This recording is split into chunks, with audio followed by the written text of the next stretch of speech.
Good morning. Welcome in to Hurrdat Sports Radio here on a Friday. I'm Ravi Lulla. Avarie Howard with me this morning. We're on AM 590, ESPN Omaha, and ESPN Tri-Cities. Avarie, how are you this morning? I'm good. I am good. You look a little chilly. As well. Yeah, I kind of feel like I'm trying to make sure. Can you hear me? Yeah, I can hear you. Okay. Can you hear yourself? Yeah, Okay. Yeah. I kind of feel like I'm on my way to, or I guess maybe not on my way to, but a little PTSD from like college soccer as I have my parka on here. I noticed the team I issued feel parka. like a penguin. Yeah, kind of. And like it's pitch black in the morning for morning workout or practice, and it's freezing, and then you get to the locker room and you just kind of sit in the parka for a while. You don't really change yet, put the cleats on yet. You just kind of sit and contemplate for a little bit. You just stare into the nothingness, like just at everyone. Everyone's just like staring straight ahead, wondering what am I doing here? Yeah, people don't know this. I do that every morning. My alarm goes off.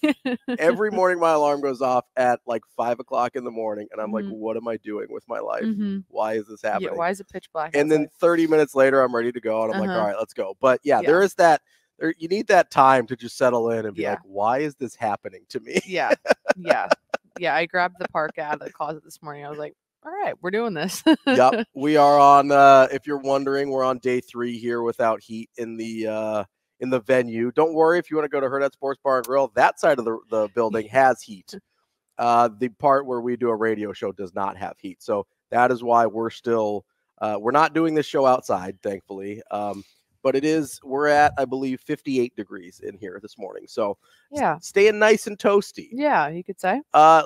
Better than Buffalo, where where apparently they are once again asking their fans to scoop out the stadium. Yeah.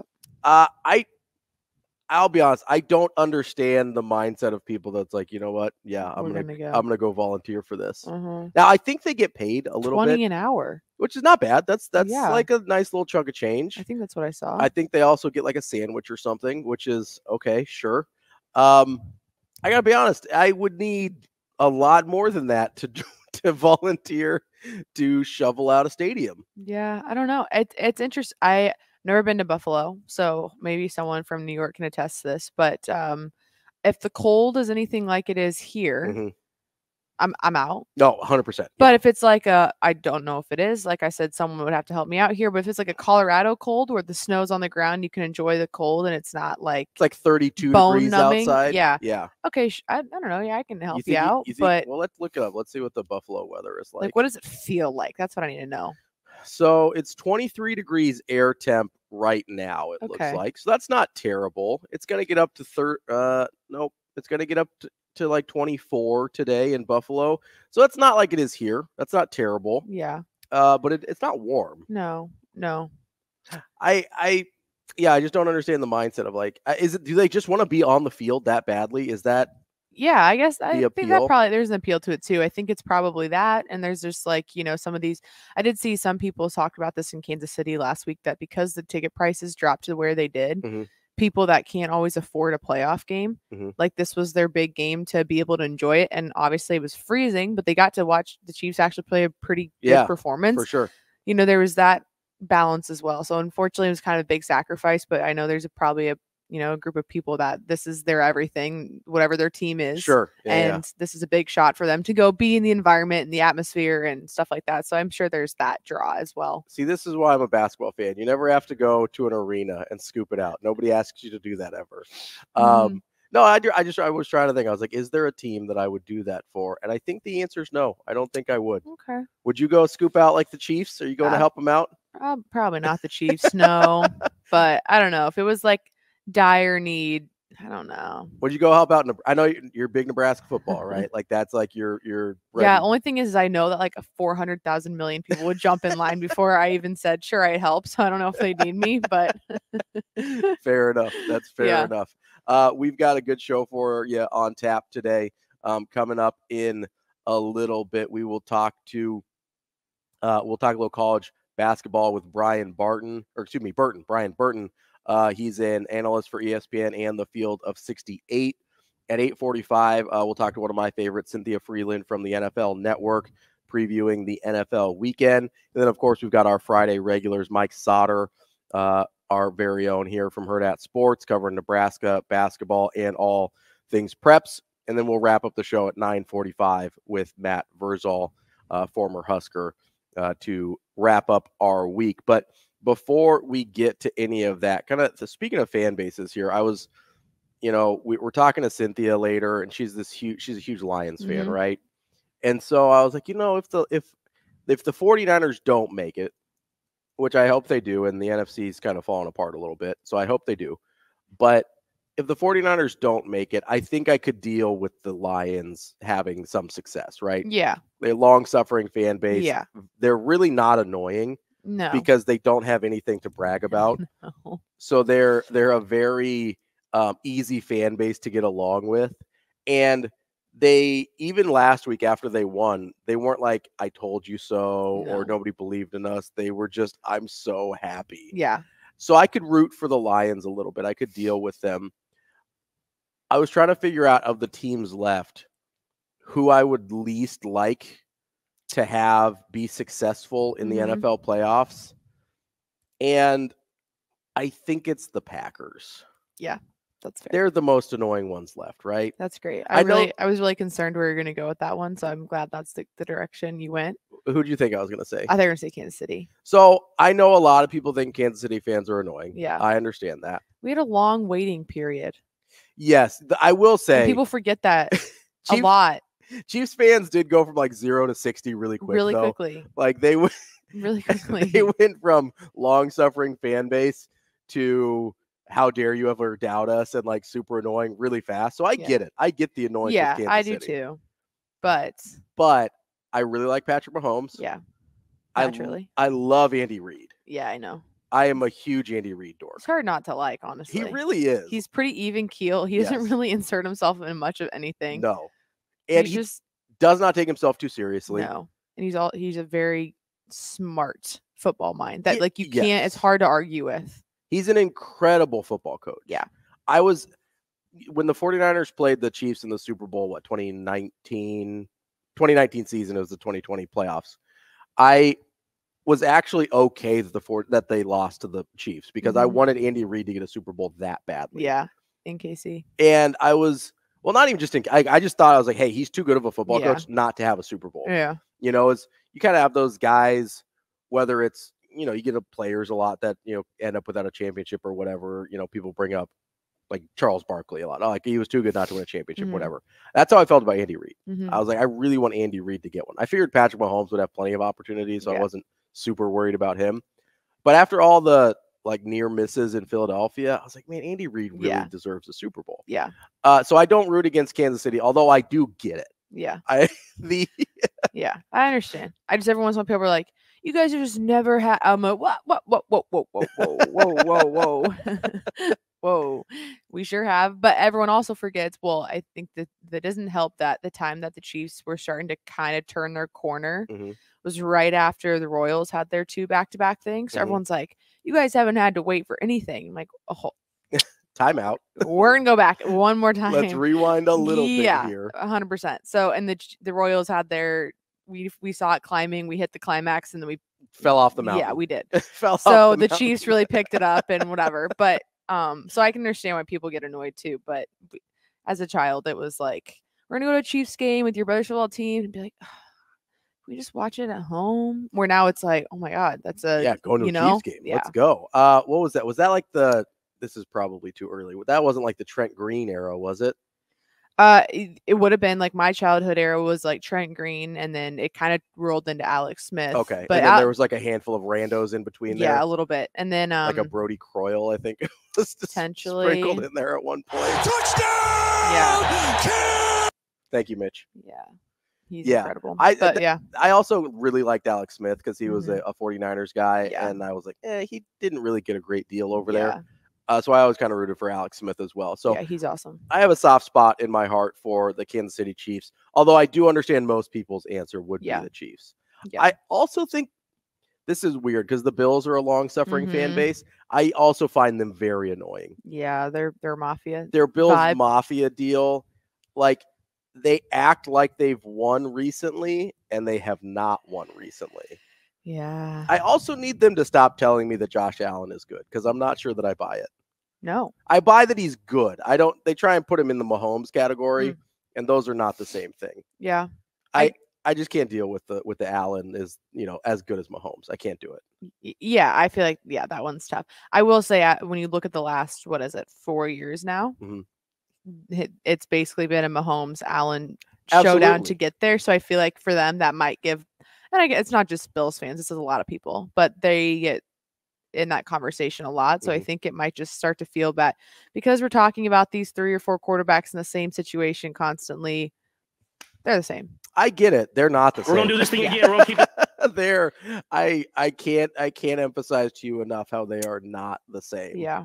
And we'll get to this a little bit later. Shane, you don't have that audio yet, do you? I do not. No, okay, sorry. Okay. We'll get to this a little bit later, but Amy Trask had an outrageous comment. Yeah. On a radio show, I believe. I couldn't find exactly where it was coming from. But it was tweeted out by a radio station in San Francisco, 95.7. But I couldn't tell if they were just tweeting it out because she was being inflammatory or if they were tweeting it out because it was on their air. Do you want me to just play it as is? How you sent it to me? Yeah, go ahead. Okay, let me. It's just like the first 10 seconds. Let me cue it up here. Okay. So this is former radio CEO and current CBS analyst Amy Trask. I believe it was yesterday on a radio show. 4 games this week. That means we have 8 quarterbacks. Did that math all by myself. Good girl. 4 games, 8 quarterbacks, 7 terrific quarterbacks, and Brock Purdy. So it's crazy. That's an absurd thing to say out loud. Yeah. Not just out loud, but like that's one of those inside thoughts where it's like, oh, maybe you think that. That's not a thing you should say out loud if you're a respected football voice. Yeah, and unfortunately, I just hate that she thinks that. Yeah, I don't begin with. I don't understand if that's what you think. I listened to the whole clip. That's in context. Yeah, right. How it was presented. Unfortunately, I hate that thought really crossed her mind. I guess.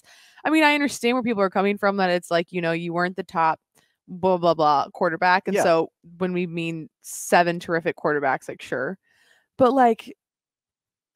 it's you need to have a resume on a snap of a finger. It's Yeah.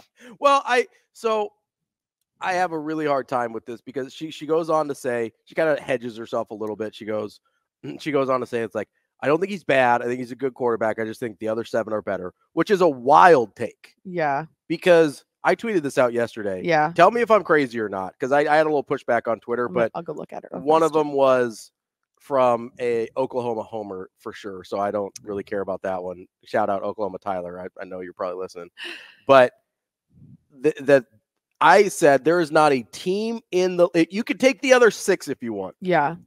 There is not a team in the league that takes Baker Mayfield over Brock Purdy.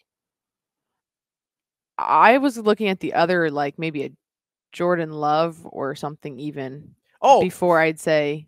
For sure. Yeah, I guess those are interchangeable probably. For my personal preference, I'm taking Brock over several of the guys. Yeah. But I don't think there's an NFL team in the league that could talk themselves into Baker Mayfield over Brock Purdy. Yeah, Baker's had a good season, but not to the extent of what Brock's done within the end of last year. Yeah, for the last year and a half. Into this year, yeah. He has lost 3 games. He's 20-3 as a starter and is actually putting up good numbers. But also, Baker Mayfield didn't have a job for a lot of the last year. Right. No one, anyone. This is how I know it's true because anyone in the league could have had him, and he had trouble finding work. Yeah. Okay, and that was with options much less effective than Brock Purdy. Right. So at the very least, Brock Purdy's 7 on that list ahead of Baker Mayfield. But I agree with you.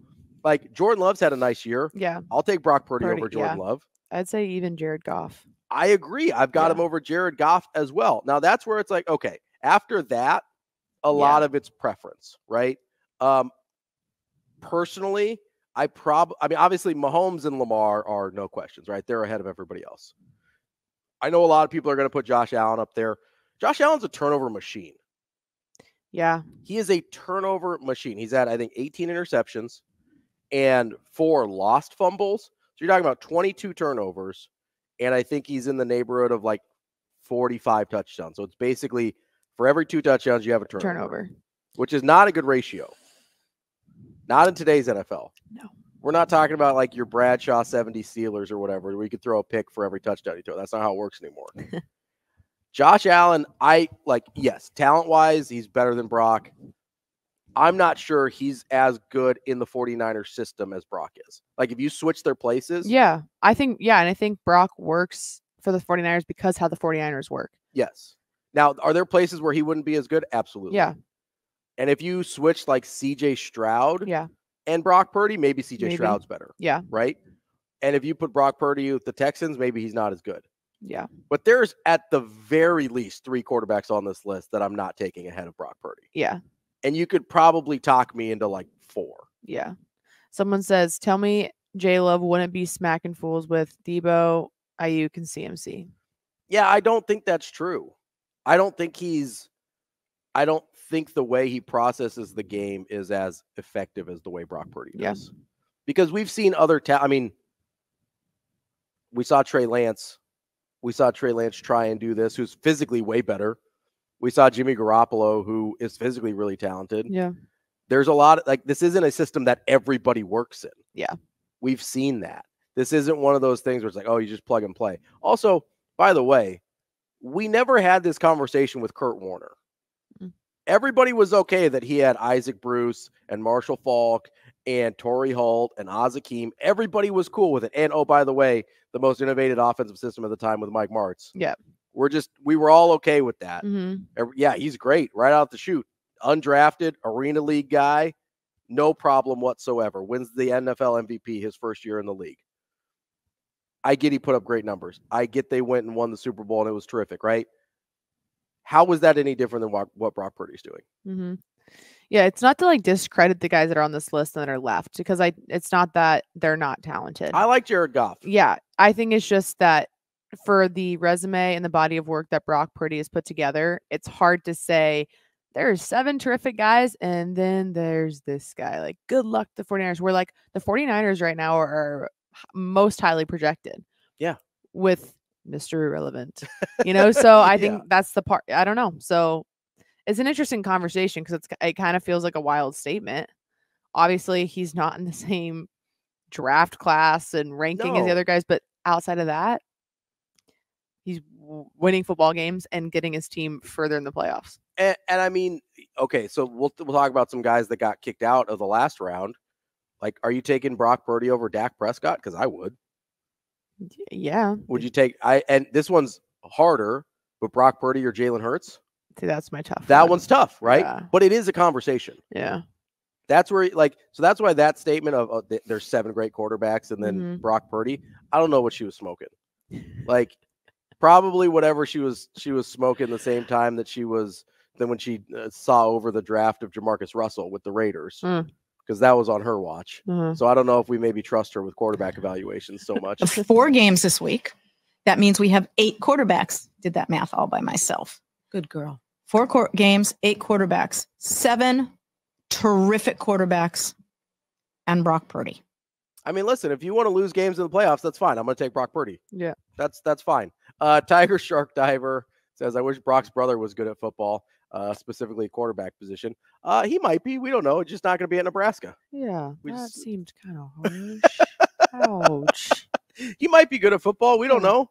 We enjoyed him for the few moments we had him. I will say at the end of the year, for the 2 games or whatever. Yeah, as media members and fan base, I think there was a spark of hope there for moments. I will say he is the quarterback this year. I get that he didn't win any games. I get that he had some turnover problem. I think all of his games ended in an interception, which is not a great look. But I think I was the least worried with him at quarterback. Yeah, when we were at Wisconsin in the start that he had to that game, I think everyone up in the booth was like, okay, all right, that was some juice. Let's, and then what was the game what was the game right before Wisconsin? Was it Maryland? That he came in kind of towards the end of the game and even just had a great drive. Was it Maryland? I think it was. Either way, the end of that game was the one Maryland. That kind of solidified that, he's going to get the go ahead for Wisconsin. Yeah, they ended up, he ended up throwing the overtime interception thing at the goal line there. Either way. But I believe it was. He injected some energy quite quickly. And he looked competent. I mean, Yeah. that's not to take anything away from. I mean, I will take something away from Jeff Sims and to a lesser extent Harburg, but like Jeff Sims didn't look competent at any point this season. Yeah, and I think we've broken that one down a lot, but I think Chubba was facing injuries that we knew of, and it was kind of debilitating. And I think if we've talked about how important belief is on this team, this coaching staff, and I'm curious if he had more of the belief that he had at the end of the season within himself and from the staff, like what could have happened earlier in the year. Because for the confidence that he had to start that Wisconsin game, it was pretty immediate. Like it felt like he was in control. You could see it. There was no indecisiveness. I mean, he looked like a quarterback who knew what he was doing. And going into that week, it was, we believe in you. You're our guy this week. And I think all season long, they'd been trying to figure that out. And Heinrich had gotten the belief at time, which is fine. He did what Nebraska needed him to do at points in the season. The only quarterback to win any games last year. Yeah. So I think I'm curious to see what happens. And obviously there's nothing but the best of luck to Chubba and where he's headed. Because I would love to see him be able to piece together a season healthy and, put together a good resume. I also wonder, because I know he had committed to San Jose State, but then their coach just left. So I'm curious to see if he actually ends up there or not. I know. Brent Brennan ends up at Arizona.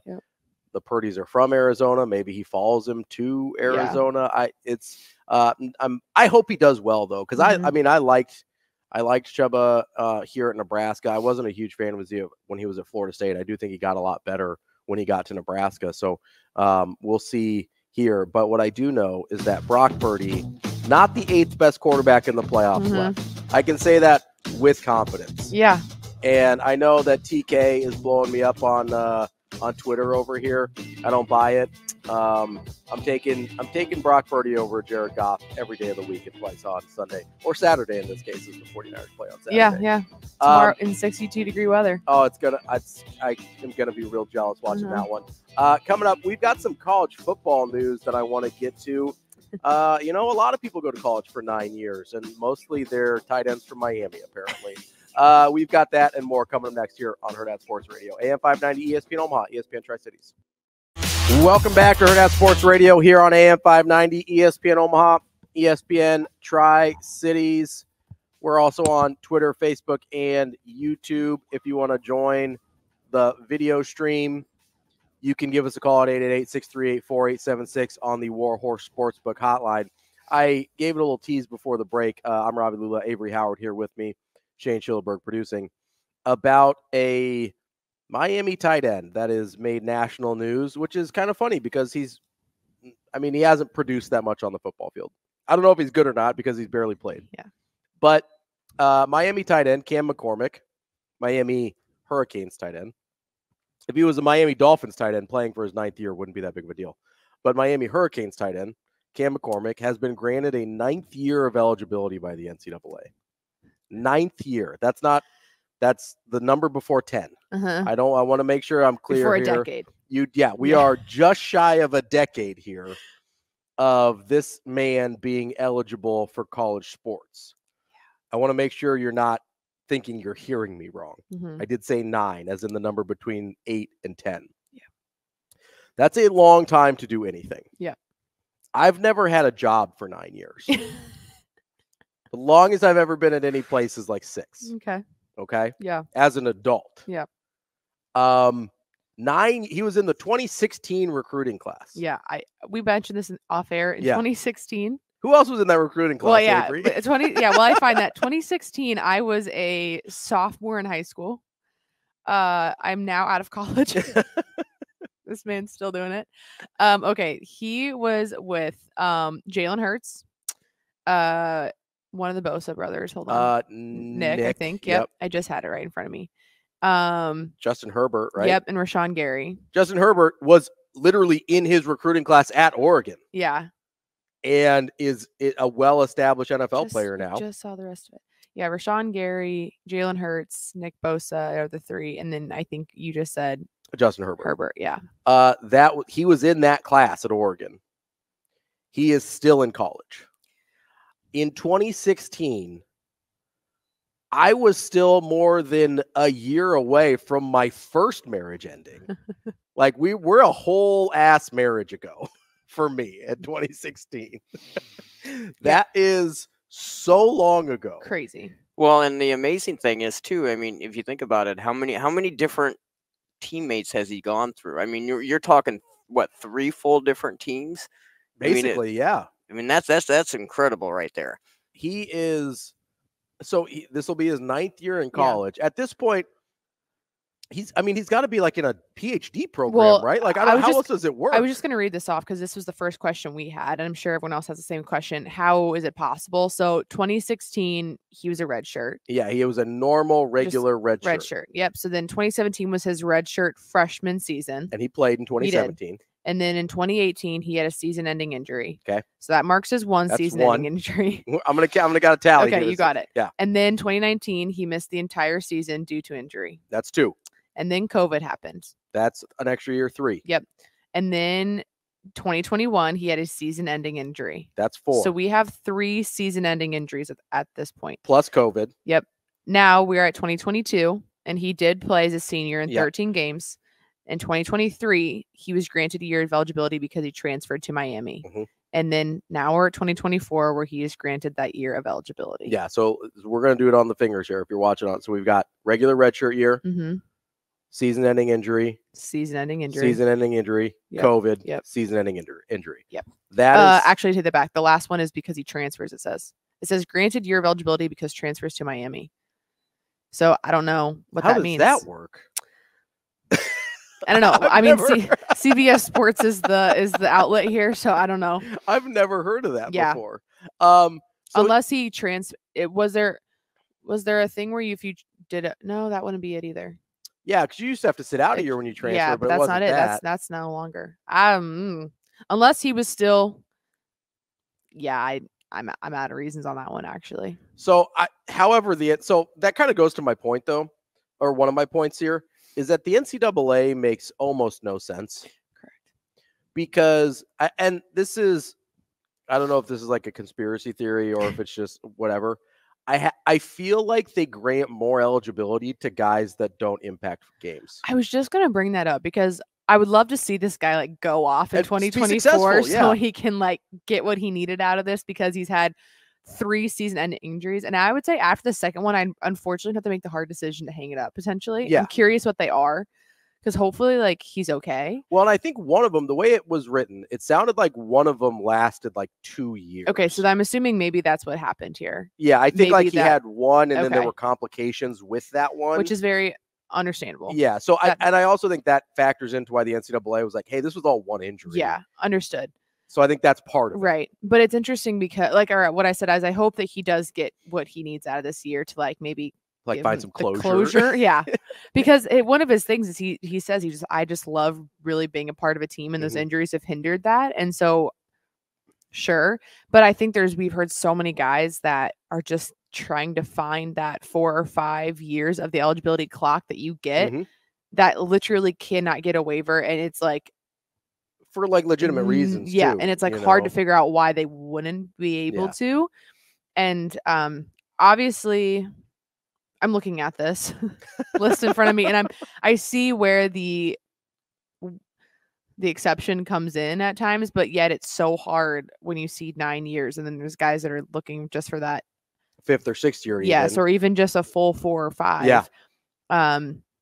And can't get the thumbs up. And this man's gonna walk out with a doctorate by the time he's done. I would love to know. What is he studying? I know. I need to look this over because it doesn't say much about school. No, it says nothing about school. Yeah. Which is pretty common in college articles here. Shane, can you try and slide in this man's DMs on Twitter and see if I just want to talk to him about school. That's it. Yeah. Cam McCormick, the tight end that's been in college for 10 years. It's just crazy looking at we looked at 2016. It just freaks me out. I literally was learning to drive. And then he was a freshman in college. And now I have gone through college. I'm out of college and he's still in college. And he's also older than me, obviously. When you do the comparison and you figure out which guys have been in the NFL for years, it just starts to really dawn on you. 2016 was 2 presidents ago. Yeah. Like that. We are talking like this is an insanely long amount of time. Yeah. I am very curious what he's studying because like he has to be on a doctorate at this point, unless he just keeps stacking masters on top of each other. Yeah. But at this point, just go ahead and get that doctorate. Yeah, if he was political science, the climate of which he was studying his freshman year is completely different. He's got to redo the bachelor's. It's like, oh, we live in a different world. Yeah, start over. We got to redo this. Yeah, thing. yeah. But I also, if this guy was a standout, like if he was an all Pac-12 player or an all ACC player, I don't think he gets the extra eligibility. Like I feel like we saw this with Talia Tagovailoa. Yeah. With Maryland, he got denied his 6th year because he played in like 4 too many snaps, basically. Yeah. Which is, I get that the rule's the rule, but like the rule is also you don't stay in college for 9 years. So obviously they're not like real sticklers on the rule here. I know. And so I'm just, if he was somebody who was dramatically impacting football games, I really don't think they would have allowed this to happen. Yeah. Now, first of all, he probably would have tried to move on to the NFL by that point if he was that good. But you have this kind of weird place of college guys that can be really good college football players. They're like, they're never going to make it in the NFL, right? And he's not even that level. It's frustrating trying to figure out what the NCAA is thinking ever. Yeah. But especially in situations like this. Socially, it kind of cracks me up because like, how does a 25-year-old hang out with like a 17-year-old, right? And like, I'm not in the locker room. Yeah, like, and I shouldn't say that. It's like you can't not hang out, but no, it's just funny. Like you're literally on one kid is so excited for everything like in college, and this other guy's like got a mortgage. Yeah. Yeah, I mean, you get some older guys sometimes. Like, yeah, you do. It's not like an anomaly, but I just have this picture of him like living in a dorm room. I know. Which is, he's probably not. Like, I'm sure he has an apartment or whatever. But if he's like taking his little shower caddy down the hall and stuff, like it would be hilarious to watch this 25-year-old. It's like an episode of like like a movie of like Elf, but like make it college football edition. I mean, it's basically Van Wilder, if we're being honest. Yeah. Here. We wish you all the best, sir. I do. I hope he does well. You know, he said in the article that I read that he wants to go to the NFL, and I was like, I don't know they're looking for a lot of 26-year-old tight ends that have had 4 season-ending injuries, but like you do you, King. Like that's cool. He heard the NIL thing was coming. He was like, "Get through it." I gotta hold on. Hold on. Gotta hold on for 1 more year, and that turned into 4 more years. And yeah. Here we are with a almost full decade of college football for Cam McCormick. I don't like school enough to be in college for 9 years. Like that's too much school. Yeah, that's hard. Hanging up the cleats is a hard decision, but the school part, man, go like come hang out with the Omaha Beef, like come play some arena ball or something. Yeah. Like there's other ways to be a part of the team. Yeah. Get way too into pickleball like I did. Yeah. We've got more Hurrdat Sports Radio coming up next.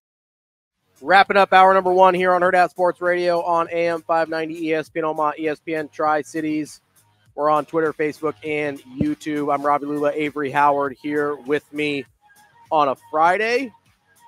Hopefully you're out there staying warm today. They teased us a little bit with like the 20-degree weather yesterday. I know. I got a little too excited about it. I know. I feel like we've entered like delusion a little bit. The fact that I was like, oh, I'll get an iced coffee today. Like, get it together. It was a full like 35 degrees warmer than it had been here. I know. Though. Seriously, it's like kind of sickening. Like people were like out walking their dogs again, like around my neighborhood. I'm like, this is crazy. No, it was funny watching. Like I felt bad for all those families that just got a dog for Christmas. Oh, I really do. Like tough one because watching people take the dogs out during last week. Terrible. It was like a run in, run out. Like we have neighbors across the street that have these 2 little corgis. And by God, I'm not kidding you when I tell you my roommate and I were like, does she need our help to carry them through the snow? Like literally all you saw, you didn't even see them. You just saw 2 trails being trudged through the snow. You couldn't even see them. No. And all of a sudden, poof, here come 2 dogs at the end. We're like, oh God. But now like it was like you said, like in the 20s and people were enjoying it. Oh yeah. More. It was a longer walk outside versus the sprint out, sprint back in. Well, I'm lucky to have a yard, so I don't have to, I can let them out. But I was still, every time I was letting my dogs out, and maybe this is because I'm a paranoid dog parent, which is fine. But I like geared up in all my snow gear because there was a couple times where they kind of just were standing out there, and I was like, "Did you get frozen out there? What's happening?" I know. And so I go out there, and I'm like, "Hey, we gotta go back inside, man. You can't just chill out here." I know. And I felt bad for them, but so yesterday I let them run around a little bit in the snow, and they thought it was the greatest thing in the world. Yeah. And so, yeah, we're back to what, negative, I think 20 tonight, which I'm excited about. I was just gonna maybe look, tomorrow. Actually. Yeah. It starts to warm up again on Sunday, but I think it gets to negative 21 tomorrow. It's exciting. It's not exciting, Shane. I'm not a fan. I will say a little bit of life advice. Don't ever get a puppy in the winter. I mean, it's a terrible idea. Oh. I got my wife a dog for Christmas one year, mm-hmm. and love him to death. He's the best. But you have to take a puppy out like every couple hours. Yeah, in the cold. All the time. Like middle of the night, the whole thing. You don't want to be doing that in the winter. No. It is a terrible idea. Nobody can do that. Wouldn't trade Doug for the world, but also would never get a puppy in the winter again. Yeah. It's a terrible idea. It's a lot anyway. Yeah. Like just dealing with a puppy. Yeah. It is. Can't imagine doing it in the winter ever again. Yeah, I just was looking at the weather, and we do get warmer after Saturday, but with a chance of snow on Monday and Tuesday. Yeah, cool. We're gonna be all right. Cool. I don't know if we are, Doc. I don't know if we are gonna be all right. Did anyone else? I'm sure everyone else did. Obviously, got that alert on the phone yesterday. Yeah, what is a snow squall? I don't know what that is. Well, that's been a topic of conversation literally for the last 12 hours. Everyone's like, did you guys get the snow squall? Yeah. I guess it was like a tornado warning notification, but it was a snow squall. Basically, from some of my research, it seems like it was one of those, what do they call it? The microburst? Yeah, maybe? One of those. Because the snow came with the wind, the wind was consistent, but it came like very heavy all at once, and then it kind of died down pretty quickly. Yeah. I don't know how it was different than the rest of the 3 hours following because yes, it's still snow. The wind was still snowing and windy and terrible. I don't know, but I will say we have a lake right outside of our apartment, and I could not see it. And then like 30 minutes later, after that notification, like I could see it again. So I don't know if that's what that meant, but I don't either. I don't know what qualifies as a squall as opposed to just like a bad storm, right? Obviously, it must be something. Otherwise, they wouldn't have emergency alerts for it. But the only time I've ever heard the term squall is like at sea. It says the only difference between a snow squall and a snowstorm or microburst is the duration of an event. Snow squalls are usually very short-lived, around 30 minutes. So I guess that would be why. Okay. Snowstorms last several hours, as we know. Okay. So it was just like short and intense, and then it was gone. Yeah, which I did see. Like, I'm glad everyone got sent home from our company when they did, because the rush hour stuff, as predicted, was no bueno. Yeah, my wife was coming home right before the snow squall alert, and she got home like right when that hit. So she was able, but even before that, it was really bad because it had been snowing for a while on top of the kind of already crappy streets. But yeah, I'll be honest, I had never heard of the term squall outside of like a seafaring movie. Yeah. I was, you hear like, oh, we're out of, there's a squall coming. Yeah. I was like, I thought it was a sea storm. I didn't even know you could have them in the Midwest, much less a snow squall. So we're learning new things here as the weather is teaching us about life here in the Midwest. The amount of times that me and my roommate said it, and then also like we're on the phone with our parents at certain times, and then our friends, we're like, it just sounds like we don't know how to say squirrel. Yeah. The more and more you say it, a snow squall. It's like, no. It also, it feels like one of those, we learned about frost quakes last week. It feels like every couple years the meteorologists kind of make up a new term. Well, look what Amazing Daniel just said on the thing. He said that too. He said they're gaslighting us. I sort of feel like they are. Like, I remember, this was before you were born, but I hate that I can even say that. In October of 97, there was this crazy, I was in like 5th grade. There was this crazy snowstorm. Amazing Daniel will remember because he's even older than I am. But there was this crazy snowstorm in October, and that's the first time I ever heard the term thunder snow. Oh yeah. But that's like, I don't think it existed before that. And they're like, oh, it thundered and it snowed. No. That must be the answer. Yeah. It's thunder snow. Yeah. And they just said it like it was just a regular thing. Yeah.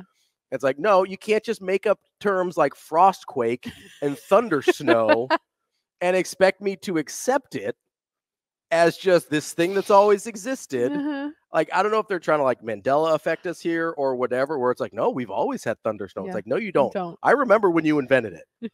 I remember when you invented like frostquakes just all of a sudden are a thing. I've lived here for 36 years.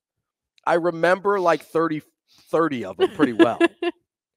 And this is the first time I've ever heard frostquake. Yeah. This is not the first time it's been this temperature here. Yeah. All of a sudden, frostquakes are a thing.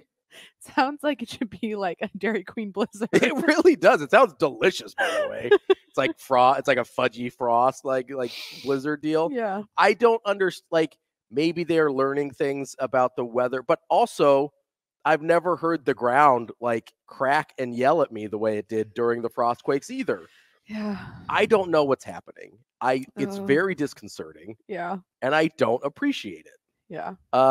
Amazing Daniel says, No big deal. I'm like Moses over here. Hell, I remember when a regular person never used El Nino. That's true. All of a sudden they were talking about El Nino and they're like, don't worry, there's also La Nina. And I'm like, that sounds made up. That's not a real thing. It sounds like you're just like, well, I took Spanish in 8th grade. Yeah. If there's an El Nino, there must also be a La Nina. Definitely has a sister. Yeah, there's definitely the feminine form of the storm, obviously. Yeah. Like, that doesn't sound real. Yeah. Yeah, so we've got frostquakes, we've got snow squalls, Squirrels, thunder, squirrel. We've got thunder, snow. Apparently, they're all real things. Mm-hmm. I don't know that I believe that even. Welcome to Hurrdat Sports. Well, yeah, welcome to Hurrdat. I mean, what? Do you want me to talk about the Polynesian Bowl? Are you going to watch that? Good. Is it tomorrow? I think is it tonight? See, that's probably an issue. I probably should know, huh? We should know when it is if we're gonna watch it. I start to get these games confused when they start putting the NFL on Saturday, which I'm totally okay with. By the way, I kind of like it, I'm especially like once college football's over. It's kind of nice to have I Saturday just can't football keep still. Things straight anymore. I think it's tonight. I thought it was the 19th. Okay, you'll probably beat me to it. Let's Google this. There, Paul, and well, I've looked it up like 4 times. That's the only reason I'm going to beat you to it because I've got it almost bookmarked at this point. It's like I've looked at this several times. Whatever the hell it is. Friday, January 19th at 4 p.m. Hawaiian time doesn't help me there much. That was that 5 hours so I think it's 8 o'clock tonight. 8, I think. Sometime this evening. Yeah. I'll be honest. I'm not a big fan of because it's usually not very good football. These parade games, the All-American games, whatever. However, I kind of want to watch Dylan Raiola. I kind of want to watch Dylan Raiola. It feels like, there's certain years where the spring game doesn't mean that much to you, where you're like, I don't really need to watch this. Oh, April 27 is marked. Right? Like, this is the most excited I've been for a spring game probably since. I mean, I was very excited for the first Frost spring game, and it turned out to be a frost quake. But I was very excited for that one. I was very excited for Pelini's first spring game. Yeah. Not super excited for Mike Riley's, if I'm being honest. But outside of that, like, the spring game doesn't get a lot of run most times. There was one year under Bo. It was the year that Taylor Martinez ended up taking over, where people went to the spring game because they're like, we legitimately have no idea who the quarterback is going to be next year. Yeah. And then he rolled out Taylor Martinez, and people were like, wait, what? Mm-hmm. And so there's weird one-offs like that, but that's more of a curiosity. I am legitimately excited to watch Dylan Raiola throw a football while wearing a Nebraska helmet. Yeah. Even crazy. Yeah. Even if it's just, I mean, I know he's going to be wearing a green jersey. They're not going to let anybody touch him. Mm-hmm. They're probably not going to show anything at all because they don't want anything on tape. No. But I'm still going to be super excited about it. Yeah. I'm just excited to feel some energy again, I think, because I thought you were going to say, I'm just excited to feel something. Yeah. Again. Yeah. Because I think last year there was a good amount of energy for that game. Yeah. And as my first time going to those as a, an employed media member kind of thing, it was freezing, however. So it kind of took that away a little bit. I think there was some excitement to see some newness and a flash of some new energy, but it was freezing. Yes. Hopefully that changes this year, but also I think there's new additions that can, I don't know. Also, if it's at this point, if it's 30 degrees for the spring game, we'll all be out there in shorts. 100%. It won't be frost quaking all over us. No. TK says 8 p.m. tonight on NFL Network for the Polynesian Bowl. So we can tune in to our guy, Dylan Raiola. Yeah. And try and feel something again, as Avery said. We've got Brian Burton to talk college basketball up next. Kicking off hour number 2 here on Hurrdat Sports Radio on AM 590 ESPN Omaha, ESPN Tri-Cities. Want to bring in now, our friend Brian Burton on the Warhorse Sportsbook Hotline. He is a college basketball analyst for ESPN and the Field of 68. Brian, how are you this morning? I'm well. How are you guys doing, gentlemen? We are doing well. Brian, I wanted to kind of start off big picture here with you in the world of college basketball this year. We've talked a lot about kind of as a college basketball community, the parity in college basketball this year. Is that a storyline you're buying, that there really are no great teams, just a bunch of really good teams? Yeah, I think this is something that you'll see relatively consistently going forward in college basketball. I think we all know that the two bigger changes that have ever happened in our game of college basketball, which is the transfer portal being almost a way of free agency, if you will.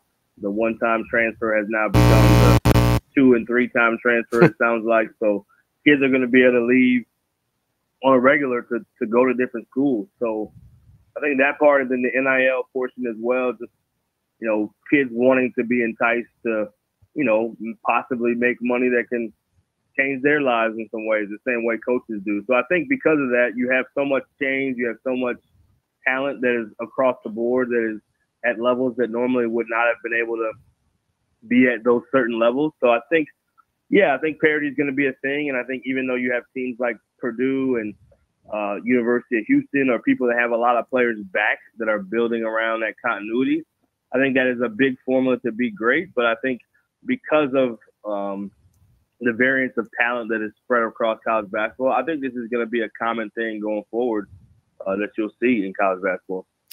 Brian, off the top of your head here, and I know I'm kind of putting you on the spot, like ballpark, how many teams do you think could win a national title this year? Ooh, that's such a good question.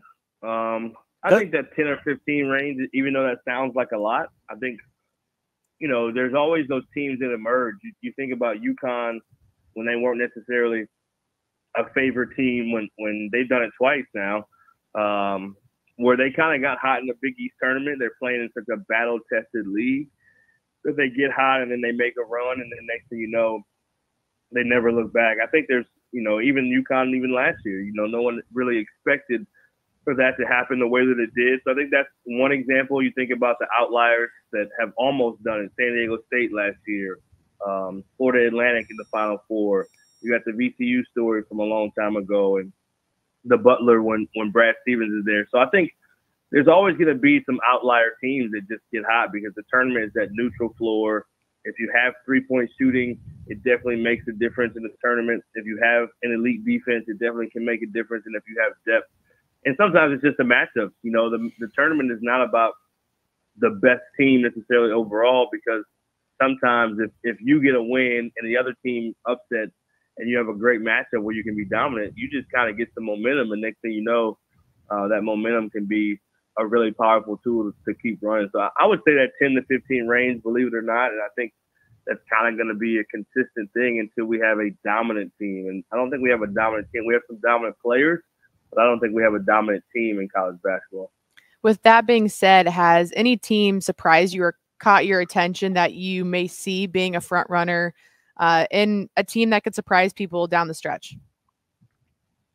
Yeah, I think there's been some good surprises. I think Kentucky being a good team, I think they're leading the nation in scoring. Calipari's obviously done it before, and he has a young team, so those young players just continue to get better and better as it goes. So I think they're a team to keep an eye on. I think Purdue is, one of those teams that's not necessarily surprising, but they haven't had a tournament run to the liking that they have wanted. So I think, they may surprise people in the tournament to be able to make that run. I think Zach Edey is obviously a dominant player, and they kind of remind you a little bit of that Virginia team that experienced that UMBC and then came back and had the special run that they had. I think Seton Hall is a team that keep an eye on. No one's talking a lot about it. Shaheen Holloway obviously did it at St. Peter's. He's got the kind of edge as a coach and connection with his players, and they're leading the Big East. They've been a surprise team. I like the Mountain West, even though they haven't had great tournament success either. I think another battle-tested league. And then I think the Big 12, I mean, you can just name any team in the Big 12. You think about Texas Tech years ago going all the way to play against Virginia. I think there's 8 teams that are ranked in the Big 12 right now, where it could potentially be 9 teams that are ranked at some point in time in the year in that league, and maybe even 10. So I think that league in general is one to watch because, again, when you have that kind of battle-testedness and you've kind of been through the ringer in your conference, when you get to see the teams in the NCAA tournament, you have a much more significant chance to have some success. Because the area we're in, that conversation about best basketball conference kind of comes up a lot between the Big East, the Big 12, and the Big 10. Is it safe to say the Big 12 has been that dominant basketball conference for a while, or who has started to maybe rival that? Yeah, I'm biased. I'm Big 12 country. Yeah, yep. I grew up. Yep. I grew up in Texas, so I grew up Big 12 country. And, I think that, and even my time in college coaching, most of my time was spent more in that region than any other region. But yeah. I think, the Big Ten has had a success. There's no doubt, when you just look at the good teams. But I just think the top to bottom, I mean, again, you talk about 10 teams. There's been 9 teams so far in the Big 12 that have been ranked. Mm-hmm. And then if you count in Kansas State, if they can sneak in there, they can be another team. So I think that's definitely has been the consistent one. And then even when you look at the national championships, you got to give them their respect with Baylor, with Kansas, and then again, I talked about Texas Tech going. But I do think the SEC is a really good basketball league. As far as at the top, I think Big Ten has not had the tournament success that people would want because they've had the regular season success. So I think if you put all of it together, I think totality Big 12, but I do think the Big Ten, you guys are in Big Ten country, of course. So I would say it's right there close, but I don't think it's in the same exact category. We're talking with Brian Burton, college basketball analyst for ESPN in the field of 68. Brian, on the other side of that coin, from teams that may be surprising to some this year, who have you seen that you had high expectations for that haven't quite lived up to those expectations about a little more than halfway through the season? Yeah, I think there's been a few of these. I think those are the ones that you're just kind of scratching your head. Michigan State was ranked really high early. Mm-hmm. They haven't quite found their stride. So I would definitely have to put them in that category, unfortunately, even though I love Izzo and I grew up in Michigan State. My dad went to school there. And then I would say, the USCs of the world have been disappointing. I think they're under 500 now. Texas has been in that category. They've been disappointing. They've been rated high early in the season. And you're kind of looking around of what are they going to do to follow up from last year. I think there's a handful of them like that, that have really been ranked high early on preseason. But then you get to the season and you're kind of looking around like, well, what happened? Mm-hmm. And I think that goes back to the parity. I think you want to base it on previous success. You want to base it on, but the transfer portal, I know it's such a common conversation piece, but it is such a big changing factor because teams are used to having so much continuity. And now the way you can acquire talent is so different than it ever has been before. So I think if you're really good at managing, putting together a team quickly, then that helps a ton. And if you're not used to that, or maybe there's some, you have that upside when you still add new players too. Whereas when you have sometimes the continuity, it doesn't always come back the way you want. And sometimes, I think managing the NIL part of it is the thing too, the locker room and who's getting what and how does that work and how are you able to, keep these young people focused. Unfortunately, Michigan's probably in that category too. They've been disappointing in how they played. I hate to pick on 2 Big Ten teams and 2 Big Ten teams, but those teams when they're good in college basketball, it's a fun thing for the entire nation. And obviously you see, even the Alabamas of the world, Arkansas, there's been some teams, and probably more Arkansas than Alabama, but Yeah, there's just been some teams with their football team and their athletic department you're usually just seeing thrive, and now you're seeing them kind of being much more human, and you're kind of looking around like, it's like North Carolina last year a little bit. They went through that where they had a big-time season the year before, then they're preseason number one, then they don't make the tournament, and now North Carolina is playing back to some elite basketball. So I think the challenge is you see a lot of the greats and the Hall of Famers stepping away from the game, including now in football, Nick Saban. There's a reason for that. It's a lot harder to coach in this climate maybe than ever before if you came up in the old climate because you got spoiled with the ways that you could be dominant, and now the game has just changed quite a bit. We're talking with Brian Burton, ESPN college analyst, as well as the Field of 68. Brian, you mentioned some of the challenges with NIL. It was already challenging enough to with playing time, and some guys are stars and some guys aren't stars. You coached for a long time. How would you manage just some of the personalities when you've got, in some situations, such an uneven distribution of NIL money and attention and things like that, where since there are actually dollar amounts attached to it now, it's really kind of emphasized that gap between the stars and the role players? Yeah, it's really, really interesting because the coaches don't get to decide it. So, but you have to manage it. So in some ways, it's becoming a lot more like how pro sports is. It's not pro sports, but it's becoming that way because, again, the coaches don't get to decide how much you're, allotted as far as your NIL. And then players don't always know what the other players are getting. Although the locker room talks, there's not this exact number like there is that says, hey, you get this, you get that. You have an understanding, you have a feel, but I think it's extremely challenging to manage. And I think, this day and age, your ability to connect with people, your ability to motivate, your ability to understand young players why, and young players to get them to, again, coaches call it buy-in a lot, but that's, the buy-in or the believe-in or the trust that can be built is the most differentiating factor in coaching these days, because it's really not about the X's and O's near as much, although that always is going to play a factor. It's about the culture that you can have. It's about, again, that collective belief that you're able to generate. And I think some coaches are doing a more intentional job to identify players that are not as caught up in that in the recruiting process, and kind of have a little more hunger that maybe you don't have to go get and pay as much, so to speak, so that you can have their attention and you can have their buy-in a little easier and have that kind of chip on their shoulder. So I think that's one part of it. I think at the mid-major level, a lot of mid-majors are getting pretty smart in the fact that they're using their resources to retain the great players, right? You think about a Tyler Perry that was at Conference USA Player of the Year at North Texas. They almost lost him the year before, but they put so much money into or energy into retaining him instead of trying to go get the next player. Well, then they lead him to an NIT championship and he gets Player of the Year.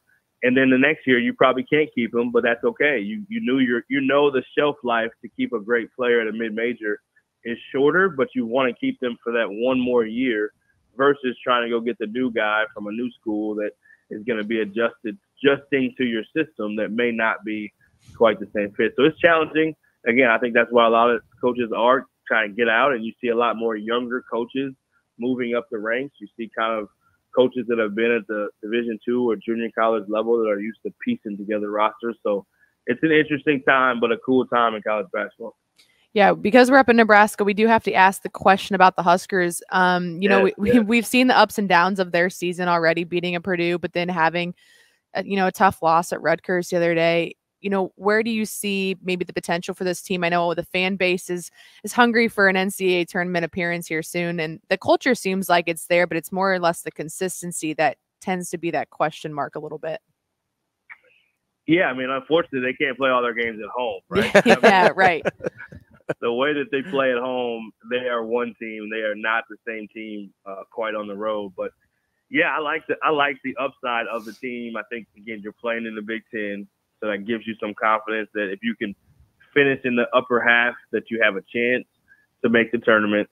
They've proven that they can play against the best. They need a few more home games, but yeah, their ability to play at home, again, I think they can make enough shots. They have a great home crowd. You know, you have to give Nebraska credit the way they show up for volleyball and basketball and football. I mean, just the following, it's like having a whole nother player or two possibly. So I do think if they can continue to protect home the way they have, I think they're 11-1 at home. If they can continue to protect home the way they have and just steal a few road games, have a few road splits, the Big Ten is not as strong. I mean, you really have 3 outlier teams that are in the top 25. Outside of that, it's really just a wide open game. I don't know that there's anyone that has proven that they're significantly consistent. So Nebraska's just in a pool with everyone else in that top 3. And if you can get a couple more quality wins against an Illinois and a Wisconsin along the way too, that only helps you. So I think there's a chance. I don't think the Big Ten is quite as strong. I think they definitely have a chance. They got to keep dominating at home and still a few on the road. Brian, you mentioned Nebraska with just the one home loss. That one home loss was to their in-state rival, Creighton. You've seen this Creighton team, made the Elite Eight last year, just about a play away from making the Final Four, had high expectations again this year, and have looked like that team at times. However, you see them the other day against UConn, and there seems to be kind of a different level there that they're not quite at this point in the season. So far from what you've seen with Creighton, where do you think their ceiling is this year?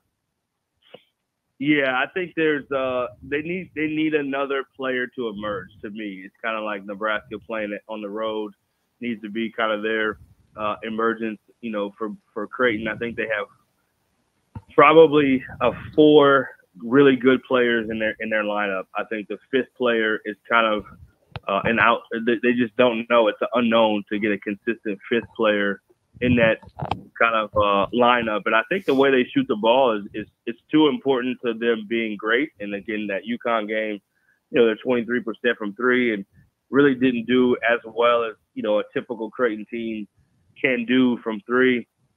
And I don't think they're as good in the paint, you know, consistently. So they got to figure out, again, a 5th player to really step in and help them. I think Trey Alexander is terrific as far as what he can do for their team. They don't have a lot of playmaking outside of him, though, so it makes it a lot of pressure to kind of have a system rather than being able to have a few players that can make some plays outside of the system. So I do think UConn is a dominant team, so I think them playing against them was great for them to kind of see, okay, like, we're good, but we gotta push for more to be great. But I just think, yeah, finding a consistent 5th and 6th player in the rotation to really emerge, and then I think, yeah, their 3-point shooting is going to be something that they like to do, and they need to be able to do it at a higher level along with being able to get to the free throw line and kind of balance out their attacks that are not so kind of singular dimensional. All right, Brian, before we get you out of here, I want to ask you, what is your least popular college basketball take this year that you firmly believe? My least popular. You know, we focus a lot on the mid-major level, and so I think the least popular is probably anything around some of these mid-majors, either getting that large bid, which seems much harder now than it was. Princeton and GCU are the ones that have the biggest chance at this point because they get a chance to be pretty dominant in their league. I think GCU, they still have 1 loss, if I'm not mistaken, and they can run the table. Their league is like any league; it's hard to do that.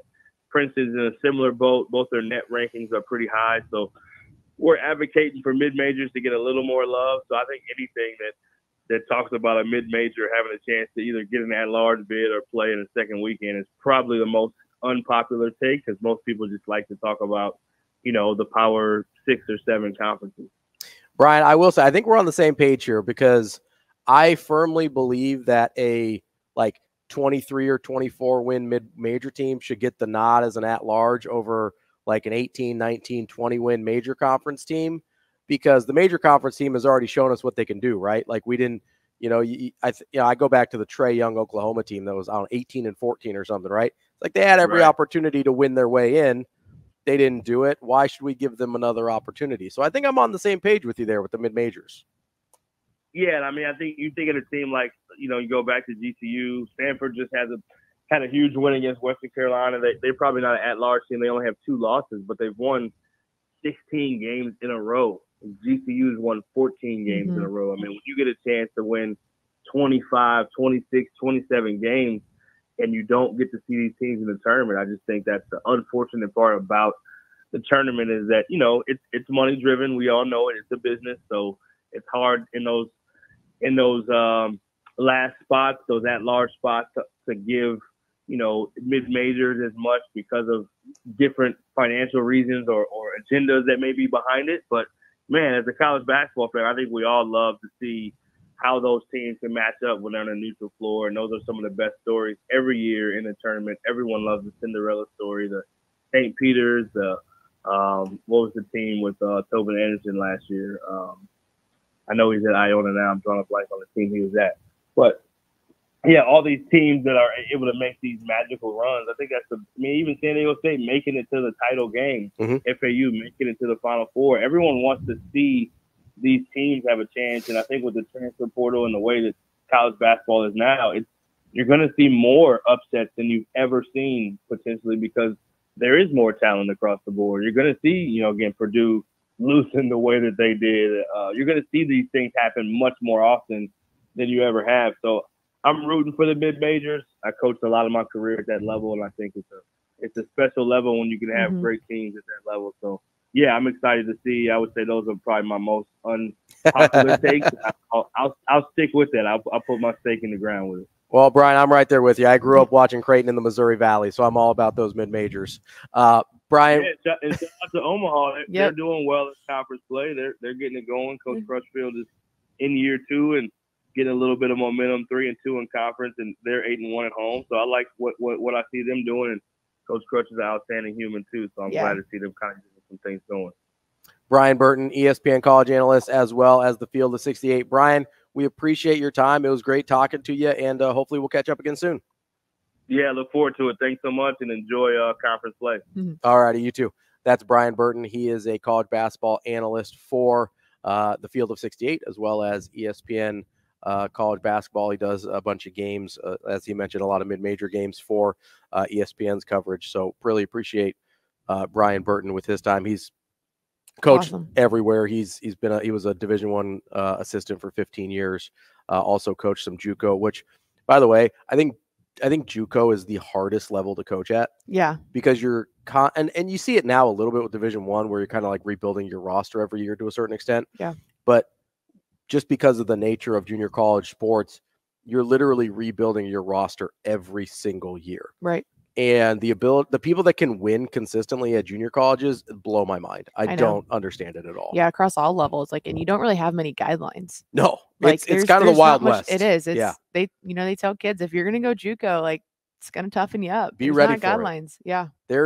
I used to recruit kids at the NAI level, and a lot of our competition were junior colleges. And a lot of times they're selling you a dream, right? Like, hey, you go JUCO, then you could go D1 or whatever. And a lot of kids want that dream, right? But what they don't tell them a lot of times is, hey, we're also recruiting 40 kids this year. Yep. So you're going to come in and you're like, if you don't make an impression in the first week, like, good luck. Yeah, see ya. We may not remember your name. Yeah, these baseball rosters from COVID years in JUCO, crazy. 65 kids. I've seen literally 40 kids on a basketball roster. And it's blows my mind. It's one of the hardest jobs in all of coaching. Kudos to y'all. Yeah, I could not do it. Yeah. Coming up next, we're about halfway through the show. More Hurrdat Sports Radio on AM 590 ESPN Omaha, ESPN Tri-Cities. We're halfway through the show here on Hurrdat Sports Radio, AM 590 ESPN Omaha, ESPN Tri-Cities. We're on Twitter, Facebook, and YouTube on the video stream as well. Really appreciate Brian Burton joining us in that last segment. Really good stuff there. So hopefully we'll talk to Brian again soon, get some more college basketball insight from him. But we are just a few days away now from the Omaha Supernovas. Oh, yeah. January 24th, first ever match for the Pro Volleyball Federation. Yeah. Your Omaha Supernovas will hit the court against the Atlanta Vibe, 7 p.m. at the CHI Health Center. And by Wednesday next week, it's supposed to be reasonably warm. So you don't have to worry about freezing and 20-degree temperatures, or negative 20-degree temperatures, trying to walk to the arena from your parking spot. It's going to feel like the 70s, basically, by the time we get there. But make sure you go to supernovas.com. I'll take it. Get your season and single match tickets. at supernovas.com so you can see world-class talent. We talked to Sydney Hilly yesterday. She's Wisconsin, even though she's from Wisconsin, we still love her. Yep. Now she's on the right side of the border with Omaha Supernovas. But you've got national champions like Sydney, All-Americans like Sydney. You've got Olympians like Sydney. Well, she's not an Olympian yet, but she was on the national team last year. Just join the movement, the volleyball movement, sweeping across the country, and see your Major League Volleyball team, the Omaha Supernovas. Again, supernovas.com for tickets and all the information. Got schedule, roster, all the stuff on supernovas.com. Whatever you need to know about the Omaha Supernovas. That's January 24th, 7 p.m. Yeah, single game tickets are not crazy either. You can get $22 tickets. I mean, you've been in CHI, great seats. Oh, yeah. Really anywhere. Absolutely. So you're going to have a great view. The new court looks fantastic. It looks really exciting. It's a big deal, and we're really excited that we get to be a part of it and experience it. And so the fact that the first pro volleyball game is happening in the state of Nebraska, no real surprises there, I don't think. Very appropriate. Very appropriate. But I know we want to send a message to the rest of, the league that this is the epicenter. So yeah, it's going to be really exciting. A lot of fun stuff going on. So yeah, the roster is incredible, and absolutely pro sports are here. Yeah, it's exciting to have just professional sports in Nebraska. Yeah. It's not something that we have a lot of. Obviously, we've got Union Omaha. Yep. We've got obviously the Storm Chasers as well. We love our friends over at Werner Park. We talk to Marty all the time. But having, this is a sport that so many people in Nebraska already care about. To translate that to the professional level is a big deal. So we're super excited for that coming up in just a few days here. It is crazy. Creeping up on us a little bit. Yeah, we were at the 100-day market yesterday, and here we are. So I know it feels like it was okay. We're months away. We're okay. We got tons of time, and all of a sudden, boom, just a few days away. So make sure you check out supernovas.com. Get your tickets. Yeah. Let's whether you can go on Wednesday or you got to wait till another game. Just get out to an Omaha Supernovas match because it's going to be a good time. Certainly it's warming up here in the second half. What is not really a good time is pretty much anything involving Deion Sanders at this point. Oh, like I'm sorry. So I was scrolling Twitter during the break, and I was looking at our lineup. I'm like, oh no, NFL. Nope, Deion. Deion was not on the line. I was scrolling Twitter, so yeah, I'm throwing a curveball at you here. That's okay. So I think I know where we're headed. He has been saying that he's had to call other head coaches. Oh, okay. Because recruits have been recording those head coaches talking bad about Colorado. Oh, I did not know this is where we're headed. I didn't either until I was scrolling through Twitter, and I'm just like, what is happening here? Because first of all, let me just say, I don't believe him. I'm calling BS. So he's saying that recruits that have also gone to Colorado have also been taking other visits, and they're recording the conversations about Deion. Yes. Interesting. So other coaches are negatively recruiting against Deion. Yeah. Which is super common, by the way. Yeah. That's part of you negatively recruit. That's not a huge deal. And let's be honest with Deion, there's plenty to negatively recruit against. Yeah. It's not like that. You're not like a real stretch there. It's not like you have to lie to negatively recruit against Deion because he's run off his entire team like twice now. So, maybe that would, I don't even know if that's negative recruiting. It's just accurately reporting transfer numbers. Yeah. I'm curious what that looks like because I can imagine if I was like with a head coach, like whether it's an office environment or you're at a restaurant or whatever, and like the conversation of Deion comes up, it'd be really awkward to be like, that's why I don't believe him. Put the phone, like you can do the voice memo thing, the record thing, but like if I was, unless I had been really comfortable with this coach or like I'm going on visits all the time and I like just don't care anymore. Don't care. I don't know. But to take the phone out during a conversation and like put that down or try to record seems kind of interesting. Yeah, that's part of the Unless it was like a group address, which would also be very weird if a coach was addressing like a group of recruits saying like talking smack on Deion. Yeah. So there's a couple things I don't believe here. You touched on one of them. Yeah. I don't believe recruits are just whipping their phones out and being like, "Hey, can you say that again?" I mean, are they recording the entire thing? Yeah, I'm curious. Well, they would have to be. It'd have to be, wouldn't it be intentional? Like you started recording before you even That's kind of what I'm saying. Unless they're like got halfway through and it was like, oh, I should, but it'd be weird that there was multiple of them doing it. Yes. Like that's, oh yeah, you got a video too. Like let's all show Coach Prime. I don't know. That sounds not super plausible to me. I'm trying not to think impossible. Of, like, the actual steps I would have to go into. Unless that's a bunch of BS. This is the only thing I can think of is like, hey, do you mind if I record this so like I can listen back to the stuff you're saying to me? Like I just like maybe. Yeah. But you're telling me multiple recruits are doing that? I also don't know if a coach would say okay to that. Say okay, let me slander this man while I know you're recording me. Right. So they're recording Deion, right? No, they're not recording Deion. They're recording other coaches talking about Deion. Talking about Deion apparently, and then showing Deion when they go to their visits at Colorado or whatever. I don't know. Sounds like a social media thing. What does the rest of it say? So, is there more to it? Yes, there is. So first of all, I find that implausible. Okay. But whatever. Secondly, he's saying he is then calling out these head coaches, like physically making a phone call to them and saying basically, hey, keep my name out your mouth. Like he's doing the Will Smith, except, he's keep my name out your mouth, which I believe he would make that phone call. Probably. But he also says, he doesn't phrase it. He says it as he's had to call those coaches. Guess what? You don't have to call those coaches. Yeah. Even if it's all true, which I don't believe. Mm-hmm. You don't have to call those coaches. Tell me the coaches. I want to know. Yeah. It's like, give me a list. Yeah. Because right now it sounds like Deion just like being like blustering things up and like not. Because first of all, the stuff that Deion takes as a slight versus what any normal human being takes as a slight is not the same thing. We saw it when Nebraska played Colorado, right? Yeah. They thought Matt Vrzal was just straight slandering people. Yeah. And I was like, I'm sorry, what did he say? Yeah. Remember how before the break I mentioned how I was watching like the Coach Prime thing on Prime just because I watched it before the last season because it was about Jacksonville State. And I had mentioned that I didn't really grow up in the Deion Sanders era. So I wanted to like grasp the hype before Nebraska went to Colorado and like I was going to be there. Mm-hmm. And I knew the rest of the country was, excited about it. But I'm like, if I'm going to be in his presence, I want to understand like where the coaching trail and the player hype. So anyway, I got kind of hooked into it just because I love like a behind the scenes documentary. I'm a Last Chance U junkie. Yeah. Like I watch them all, QB on all of them.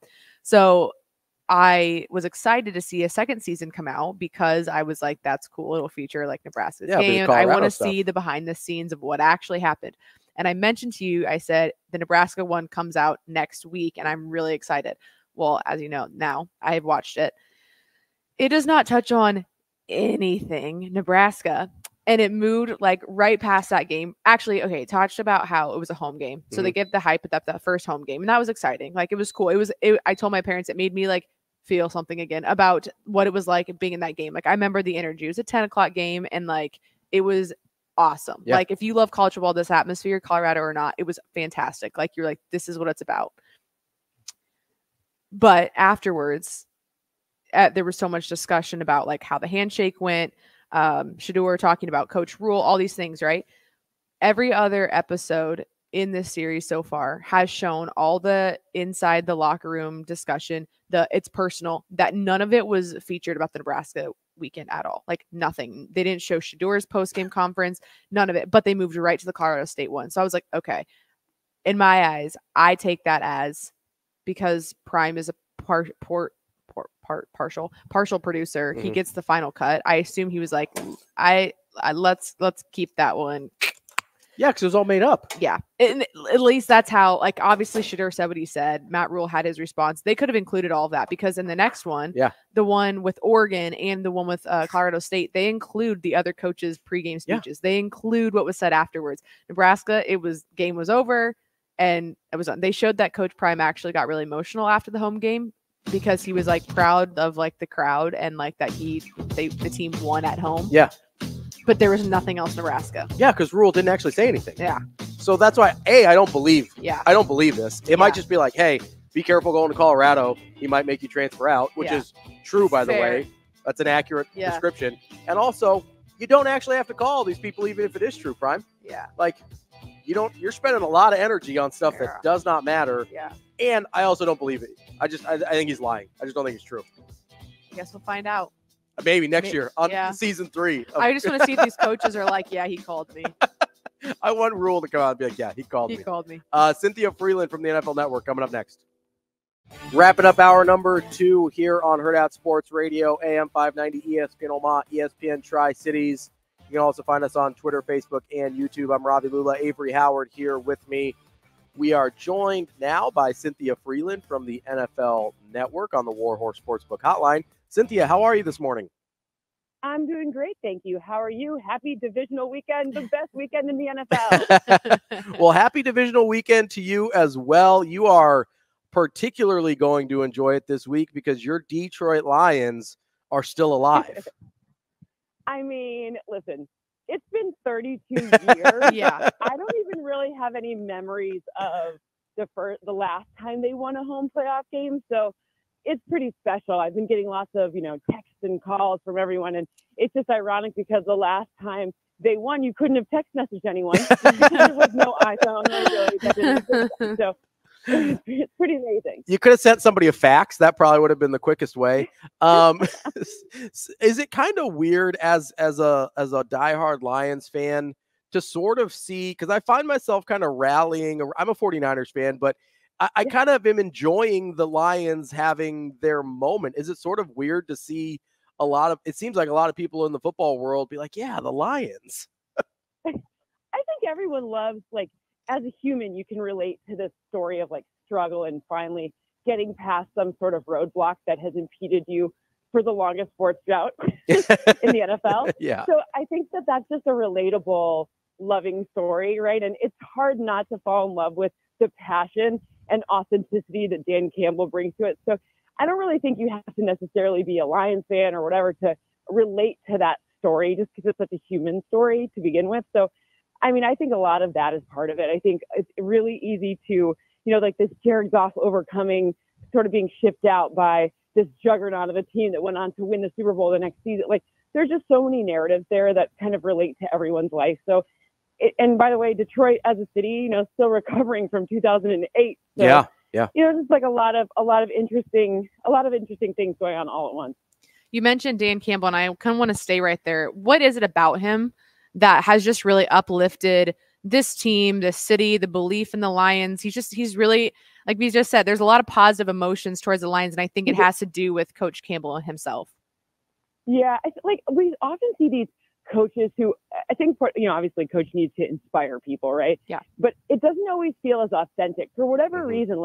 When I see Dan Campbell, that near tear, choked up, that's his whole heart, right? You don't question whether he's kind of putting on a show to rally the troops or whatever. You're yeah, no, that man's going to go home and it's going to be I want to go have a beer with him. Really it's just, and we love authenticity. I think, again, we love it when someone feels like they actually love something and they care. It's a really nice feeling, especially after a bunch of hard years, right? With the pandemic and all these things, and Detroit being 3-13 3 seasons ago. So, working through some hard stuff and keeping that, I asked Jared Goff, I was like, did he ever not say anything? He's like, no, all the time, 100%. That is exactly what you see is what you get. Yeah. We're talking with Cynthia Frelund from the NFL Network. Let's talk about the actual game on the field for the Lions. They're 6.5-point favorites against the Buccaneers. Have you kind of allowed yourself to think about, hey, there's a pretty good chance the Lions are going to be in the NFC Championship game? Well, the good news is I wrote all my code. Obviously Lions were bad when I started writing my code. So it's all it's very blind. Every year I use different fake names for it. Sometimes it's colors, and other times it's, types of beer, whatever, just silly stuff to so I don't feel any way about something. Right. So luckily I do all the math before I get my heart involved. I do have just a 4-point win for the Lions this week. So it's a little bit more of a nail biter than maybe Lions fans would like, but it's crazy. I did Super Bowl odds too, and never have I ever seen the Lions odds be double digit, let alone 30% to make the Super Bowl, not to win, but to make the Super Bowl, that's really special. Even if just to get here and maybe a little bit ahead of schedule in terms of what the plan for Brad Holmes and Coach Campbell were. Let's stick with the NFC here for just a second, Cynthia. Obviously, the 49ers, the favorite in that conference. The Cowboys and Eagles were viewed as their primary challengers, both out in the wild card round. What are your odds telling you about the 49ers, and what are your eyes telling you about the 49ers? Yeah, I mean, the cool thing about the 49ers is that we find they embody this trend that was actually an entire league-wide trend, which is that off-ball linebackers matter, which, every year the pendulum swings back and forth as to which offensive metrics matter, which defensive. And this year, like Fred Warner's impact is so outsized because people are trying to use those over the middle throws, the types of runs. Like they're basically just showing us all of the trends and not just showing us like clobbering all of their opponents with every single offensive and defensive trend that seems to matter. So, you know, they're just kind of like the gold standard. No pun intended. Actually, pun intended. That's an outstanding pun. Well done. We're going for it.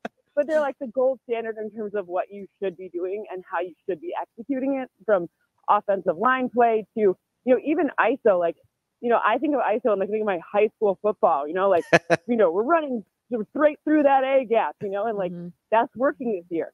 And they're showing us that, which is amazing because every year things change. And it just seems like Kyle Shanahan's like, I'm going to be in 2025 and the rest of you can stay here in 2024. Well, speaking of Kyle Shanahan and his system, I know a lot of people have talked about Brock Purdy as maybe a system quarterback, or he's got all these weapons or whatever. Amy Trask, I think it was yesterday, said, hey, there's 7 terrific quarterbacks left in the playoffs, and then Brock Purdy. When you're viewing both Brock Purdy just kind of in a vacuum and then in the context of who's left as quarterbacks in the playoffs, how do you evaluate him? Because I thought that was a wild take by Amy, and I'm curious how you feel about it. I didn't hear that. Interesting to me, it's like, first of all, I would say, I don't know who isn't a system quarterback. Tom Brady's a system quarterback. Yeah. You know, like CJ Stroud, he's a system quarterback. Like I think that's like a silly thing because look no further than Jared Goff, right? You put him in a system where now he has the best passer rating and the highest completion percentage using play action. So come on, like he's a system quarterback too, then I guess, right?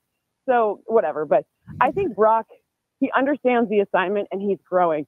Do I think that if I were to plop him on let's just go with a team with a battle line, like if I were to plop him at the Panthers, is he going to bring them to a Super Bowl? No. But do I think that about any of the other quarterbacks either?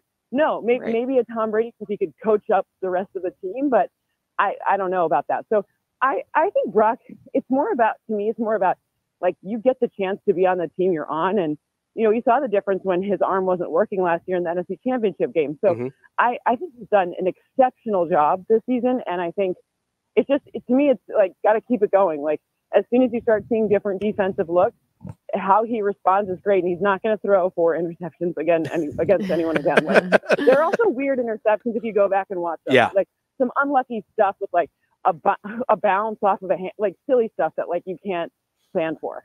Want to touch on the 2 other playoff games we haven't mentioned as well, just to hear your thoughts and your odds on the 2 others. We can start with the Texans and the Ravens. Yeah. Ravens defense. See, the matchup that obviously we want to see is what happens with the Niners and the Ravens. Because like everyone would, you know, those are 2 best teams right now in football. So like, and both of them have some really interesting, like, you know, the Ravens are a Norv Turner like offense, which is hilarious. It's like Norv versus Shanahan. Everything changed and everything changed. But it's so interesting. But you know, like the reality is CJ Stroud has been sort of bucking a bunch of trends. They've been getting him, but this is, to me, it's kind of like, it's a little bit like, you know, it's a little of a riskier offense. They don't have a super stable run game. Sure, Devin Singletary in the past 2 games has come on really strong, but throughout the course of the season, it has not been their strongest point. Their run defense, however, is exceptional. Their run defense has been absolutely keeping them in everything and allowing them to win games. But I'm just curious to see how this works against Lamar Jackson, because if you're looking at the Texans defense, the one stat that really stands out to me is how many yards per attempt they allow to play action passes, which is 10.5, which is the most in the league by like, you know, at least a half a yard on average. And that's just attempts. So it's just going to be hard to defend the multiple ways that the Ravens can attack you. Yeah, and then we touch on the Chiefs Bills, and this is the first time in I think ever for Patrick Mahomes to be in a divisional on the road. How much does that maybe did it not change your odds, and just kind of what do you see maybe panning out there? Well, it would be nice to have done the odds with this with the full, like I would have preferred, and it's not a bias thing. I just like having the best players on the field. Yeah, the Bills linebacker depletion is a really big problem. I mean, the fact that like they could be calling people up from the practice squad to start, that's an issue when you've got Travis Kelce on the other side, right? Yeah. So it changed. It's less about They both play outside in the cold. They both, they're. It's not like Miami coming to Kansas City. like very different thing, and we all know. But at the end of the day, it's hard to know what it would have been had they been a little bit more at full staff there on that defense. But it's going to be a close one either way. And depending on the injury report, for me, this is as close as they come. Nothing's more than 52%. I tried to guess at what the injury report will be, but to me, it's like 24-23 if the Bills get favorable news, and like 25-22 or 25-23 if the Bills don't get, and that's obviously in favor of the Chiefs. So it's about as close as they come. So this is one where I would just look for, if I want looking for something, quarterback rushing numbers. I think both of them are going to scramble quite a bit. Yeah. Ooh, there we go. Cynthia Frelund from the NFL Network. Cynthia, we're still going to have you on to nerd out on NFL draft talk here at some point. But we appreciate. And guess who the draft is? Oh yeah. There we go. It all comes back to Michigan. It all comes back to Detroit. Cynthia, That's where we started in this interview. Thank you so much. We'll talk to you again soon. Thanks, guys. Have a great one. That's Cynthia Frelund from the NFL Network. Mike Sautter from Hurrdat Sports coming up next. Oh no. Kicking off hour number 3. Kicking off hour number 3 here on Hurrdat Sports Radio. AM 590 ESPN Omaha, ESPN Tri-Cities, and KFOR in Lincoln.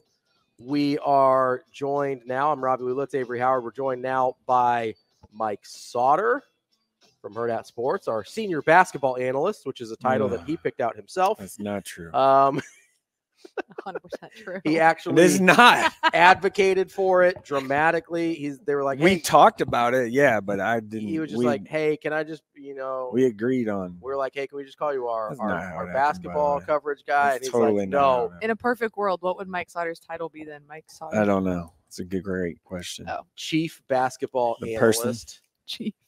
That is a title that he advocated for and was adamant about. I so wish I could cuss right now. I think he threatened to quit if he didn't get that title. That's not true either. We had to cave to his outlandish demands, and here we are. The person. Sautter, how are you this morning? Well, snowblowed driveway this morning and a half. My neighbor did hers for her a little bit. This morning. What a nice guy you are. Mine, half of my neighbors, took my kids to school, showered, everything. Got a lot done already this morning. What time do you wake up usually? Usually, 7:30. What was it today? 6:30. Oh, okay. And I got home about 11:45 from McCool Junction. How was that drive home? Not great. Did you get caught in the squall? I got caught in the squall on the way there. I actually stopped at the Gretna exit. That's how much, I was like, whoa, this is probably not okay. How much further is McCool Junction from Gretna? I have no frame of reference for where. Well, Gretna is basically Omaha. I'm aware. McCool Junction is south of York, hour and a half away. Okay, from so you Omaha. stopped early, right away, basically. Almost turned around and went up, but I didn't. Probably should have. Probably would have been a good idea when you're driving 25 through Lincoln on the interstate. Not great. Wasn't great. Not great. Yeah, we made it though. It was good. The chief basketball analyst doesn't get like a police escort. That's no, not part of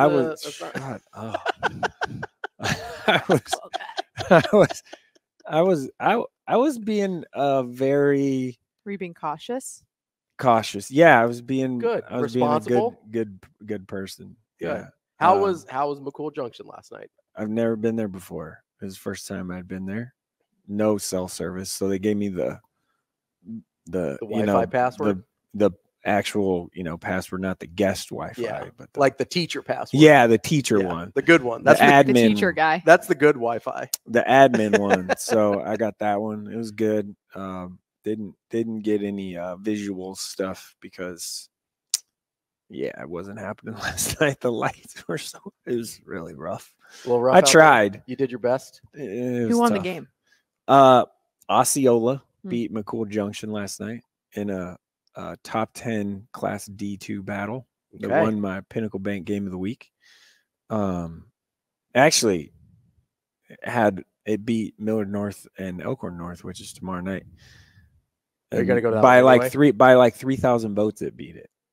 I'm talking over 8,000 versus over 5,000, and that doesn't count the other two game. We had over 14,000 votes this week. feel like That's a lot. People spam your polls sometimes. Yeah. Yeah, I mean, you can't just sit there and tap the button. Yeah. But you can definitely go back to the link and keep voting. So, okay. So you think maybe some people are taking You advantage of the think? system there? you think? All of Osceola and all I was of going to say, I don't think there's 8,000 No, people no, in no, those no, two no, no. communities combined. There's 1,100 total. total. Yeah. Combined. We literally looked it up yesterday, Yeah. actually. I was How do you like- say So that? 8 times more than Yeah. the people that live in those two communities Mhm. voted for that to be your game. That's of the week. fine. I also think They wanted me there. It's okay. I think people That's just awesome. might troll you a little bit and try and make you drive the furthest Yeah, possible. that's probably like 20 people. Because I know like the 20 people that I think I have a good idea of like Few enemies. people always 21. joke. People always joke about it, like, "Oh, I voted for you." I'm like, okay, like your 5 votes doesn't really, at the end of the day, it doesn't really do anything. So go for it. I wouldn't put. Listen, I wouldn't. I'm the one that picks the 4 games as the option Yes. for the game of the Yeah. week. I wouldn't put them up if I wasn't comfortable actually going to it. Sure. Yeah. No, I get it. So yeah, Well, there's a lot of good games. we're glad this you weekend. made it home safe. Before we move on to some of the other games this weekend for high school, I want to circle back to Nebraska real quick Oof. because We'll you're circle back. our Nebraska ball guy as well Yeah, as you know. Juwan Gary might be okay. Yeah. So what do we know there? Do we, We know don't. anything? We don't know We anything. have No one some knows Twitter anything. emojis. That's I think the smirk versus the sad face Yeah, was I'm- was a small. maybe- I thing. was a little confused by the prayer hands. maybe though. it's like a I'm good thanks to the prayers. yeah, maybe or it's it's like like I a pray I'm okay. Oh, I don't, yeah. I don't know. sprained foot is probably the best. I don't know. The smirk threw me for a loop.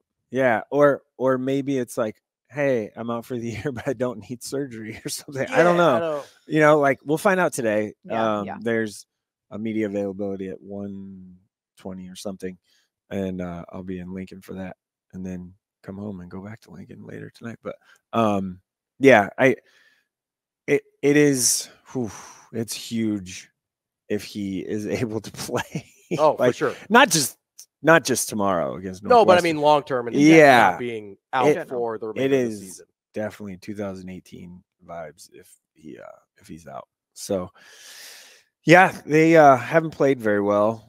No, And, no, they haven't. Let me tell you, Rutgers is not good. On the road has been the struggle.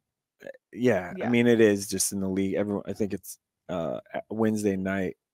11-32 is the Big Ten right now on the road.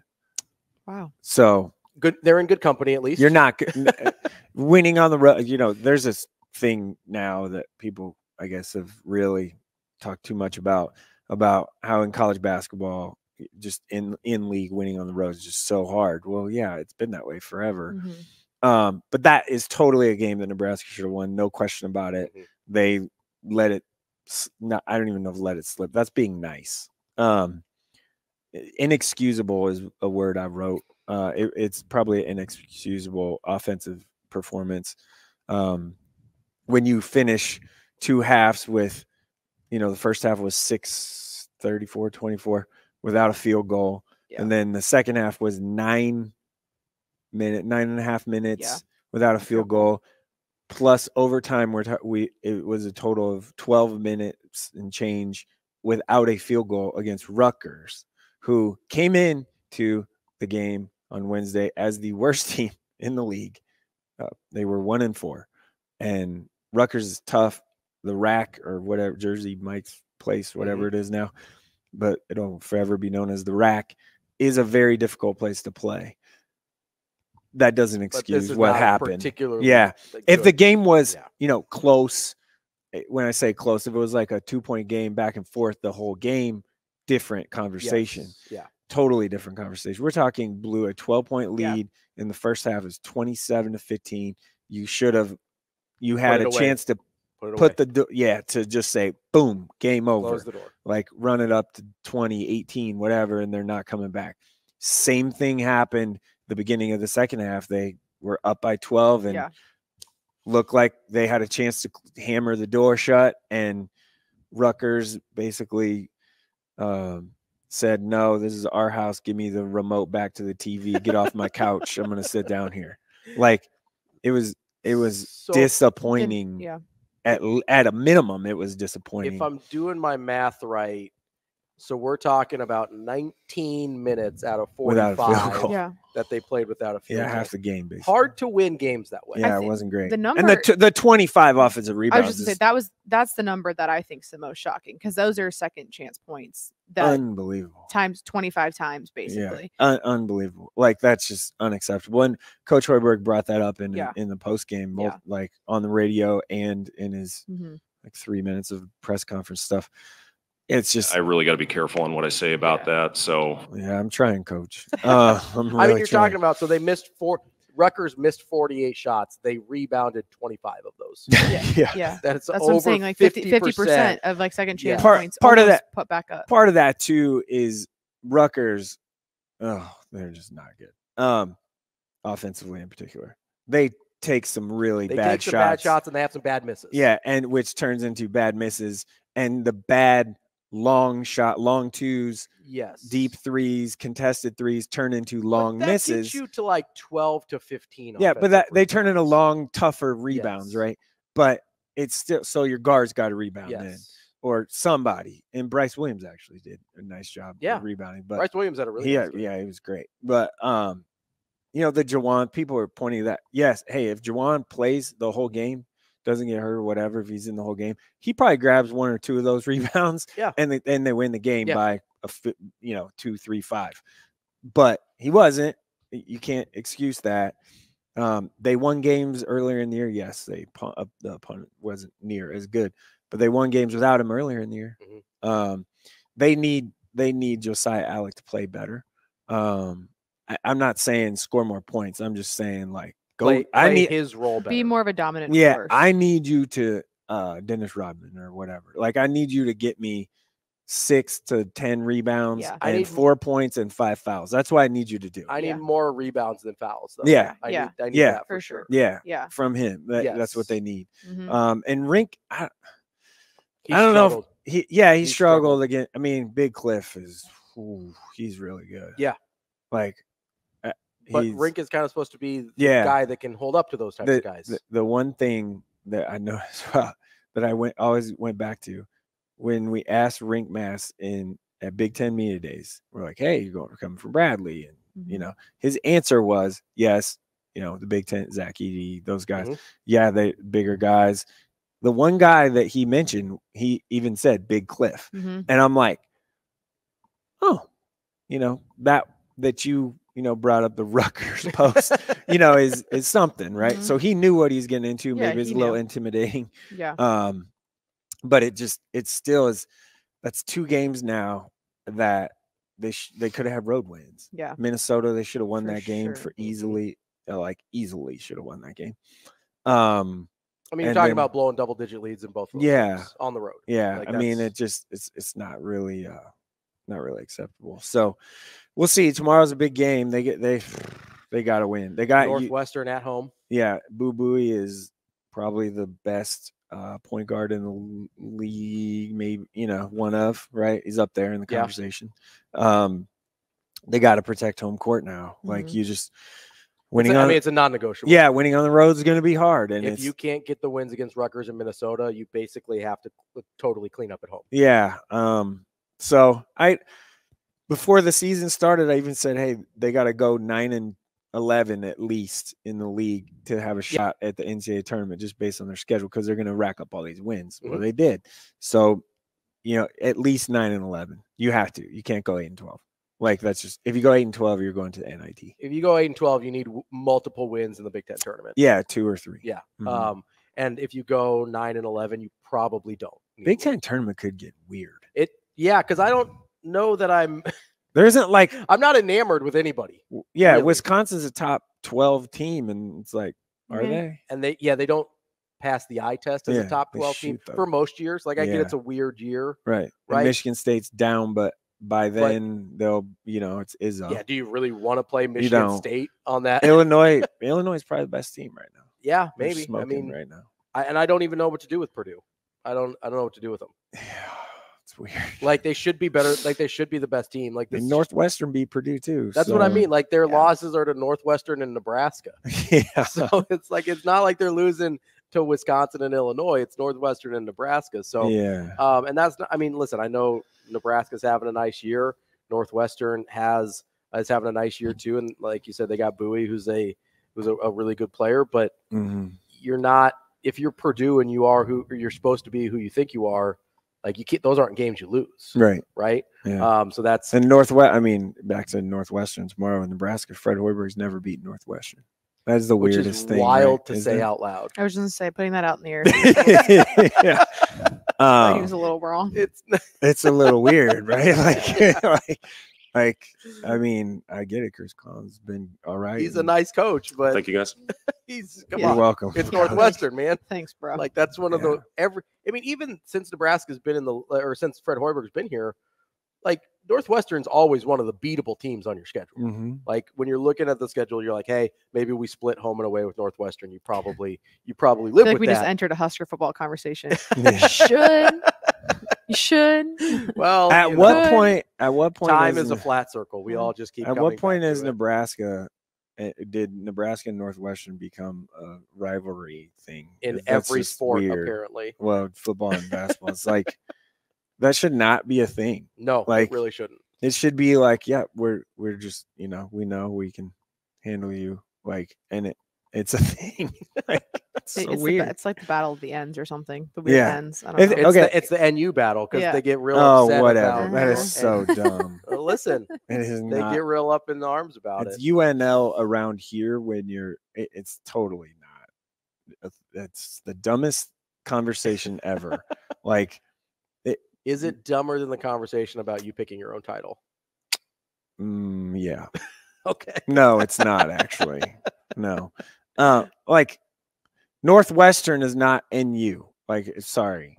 It's Northwestern. It's never been, like, I don't know. It's just. It is Northwestern University. I know, but it's not. But I feel like I would rather say NU for Northwestern than Nebraska, though. Yeah. I mean. Well, because Nebraska's not even correct. Right. That's what I'm saying. Nebraska. But, like, when people put NU and it's in red, and sure, I get it, but, like, it doesn't roll off. of N? Yeah, no. No, like, I know, no but, one's like, ever said it. You're just gonna say like I don't know. I'm from the KUMU KSU territory where that's all you say, right? And then, like, throwing an NU just feels like illegal. You straight to jail. Just I don't know. You're like period. I worked at a newspaper around here, and NU was very much so part of the style in reference to Nebraska. Yeah. That's regionally, I don't. Sorry, I got distracted. Regionally, I guess that makes sense. Thanks, Tom. But I don't know. I just feel like when I see the NU in general, it doesn't, like, my brain isn't immediately like. What do you think of Northwestern? No, no. In this situation, yes, it's Nebraska. But, like, if I was not here in the state of Nebraska and I was out and about somewhere else, like, I'm not going to refer and be like NU. Yeah, no, but in general, you're not. Yeah, I don't know. But you're not going to say Northwestern. I don't know how we got here, but if you one of those, which one of those two would you think if someone said NU and you were in? Well, I'm biased in this situation. You're in Kansas City or something, well, like as a 12-year-old. Well, probably still Nebraska. Exactly. Because not Northwestern. It's not Northwestern. Okay. Even though it literally is Northwestern. It's not. I mean, hey, it's fine. Let's move on. Not it. To high school before Sautter flips the table over here. It is flickering. If we're on the. My legs starting that's a bunch of BS. You mentioned some good matchups this weekend, starting with Miller North and I don't even know what's North. going on. Is that? Are you going? Yes, he's going. I'll be there. I'm gonna after the Nebraska game. Are you guys going? After the Nebraska game, I'm gonna try and make it over there. Thanks, Dirk. I'm gonna try and go. Yeah. What other matchups do you like this weekend? Papio South, West Side, Papillion South. Papio South boys have a tough go there. Omaha Central tonight, and then which is a top 5 matchup, which no one saw coming at the beginning of the year. Top 6 at the beginning of the year. For really either of those teams, right? I mean, well, Papio Central wasn't there at the beginning of the year, and then tomorrow Papio South reschedule from last weekend. Tomorrow Papio South plays West Side, so. Got some fun weekend for some PowerPoints here that they could really rack up if they can do it. Papio South Central matchup is kind of you got to bring your lunch pail and some toughness and stuff against Central. So we'll see that point guard matchup will be interesting. Reese Kircher for Papio South and Delron Thomas for Central. And Delron's had a heck of a year right now. So Reese going to have to play well tonight. And Bryson Ball, obviously, what do they do with him? Put some length and athleticism maybe with Deshaun Prince on him a little bit, or Devin Holman could maybe roll to him too, or Kevin Newsom, who's smaller and tough, really tough. He could kind of throw some elbows in his side a little bit too. Okay. So that, and then, Prep had a busy week already with Gretna last night winning, and then they beat Bryan on Tuesday. So Prep's kind of figuring things out a little more. Bellevue West plays Bryan tomorrow, and Bellevue West tonight plays somebody I can't remember. But the Nebraska Prep Classic is tonight and tomorrow. Is good matchups. Millard West girls play Johnstown, Iowa. Girls, and Johnstown's number 1 in Iowa, and Millard West is number 1 in Nebraska. So that is definitely a thing. Boys Town, DC West is tonight. This is at DJ Sokol Arena. And then Papillion La Vista and Platteview girls and their boys play each other. But it starts tomorrow at 9 a.m. with Freeman and Glenwood, Iowa playing each other. And then the girls game, Pender, the Penn Dragons are the defending champs in D1, D2 class. And then they play Glenwood, Iowa, which Glenwood's traditionally pretty good. And then Malcolm and St. Paul girls and Malcolm and Lewis Central boys play. Papio South versus Lewis Central girls is after that at 2:40. And then Norris and Sioux City Heelan boys is a good one because they're two teams that have nice players. Sioux City Heelan is coached by Matt Hahn, former Fremont High guy, Mitch Hahn's brother. And they got a guy that's going to, I believe, Wayne State, Division II guy. He's their main scorer. And Norris is just a bunch of young guys that are really good. Norris in Class B is one of the better teams. And then that Millard West, Johnstown, Iowa girls game is at 5:30. And then Elkhorn North, Millard North girls is at 6:55. And then there's two games after that at 8:20 and 9:45. So we're talking 9 a.m. to 9:45 p.m. is tip off.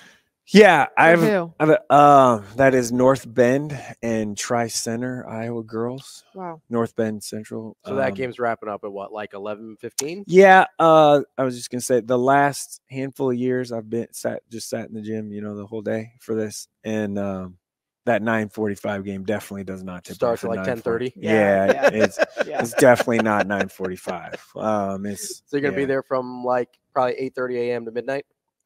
If you go, I'll go. I'm thinking I'll go in the morning and then go to Lincoln and then for the Nebraska game and then come back. Okay. So that's Saturday, right? So where are you at tonight? Tonight I'm actually off. I have a function I need to attend with my wife. Okay. My wife. Look at you, family man. Took a Friday off. It's like I didn't even know you did that. Normally don't. It was like, okay, it's basketball season. I can kind of work it. You got a little more leeway than you do. Yeah, because teams play multiple times a week. Yeah. Right? Yeah. In the fall, there's zero chance. Yeah, you can't take a Friday off. Yeah, in the fall. there's no way. You're Bill Belichick, no days off. Yeah, there's no. There's something I can say right here. So, and I'm gonna hold my tongue. I'm gonna say it. There's no. There's no. Well, I haven't had a Friday night off in a couple of weeks. I need, two Fridays from now. I need it off. No, you don't. It doesn't work for me. Sorry. Right. Yeah. No, tell us how you really feel. Good talk. I thought you were going to make a Bill Belichick comment. That's what I was expecting. Listen, man. All I gotta say is, if you don't love it, leave it. USA #1. Coming up next, we've got the Warhorse Sportsbook Sports Cleanup. We will get to a bunch of stories that we haven't hit yet today, including some NFL storylines, and one including our guy Bill Belichick. He's not my guy at all. He's Mike Sauter's favorite head coach of all time, Bill Belichick, our chief basketball correspondent. He picked that name himself.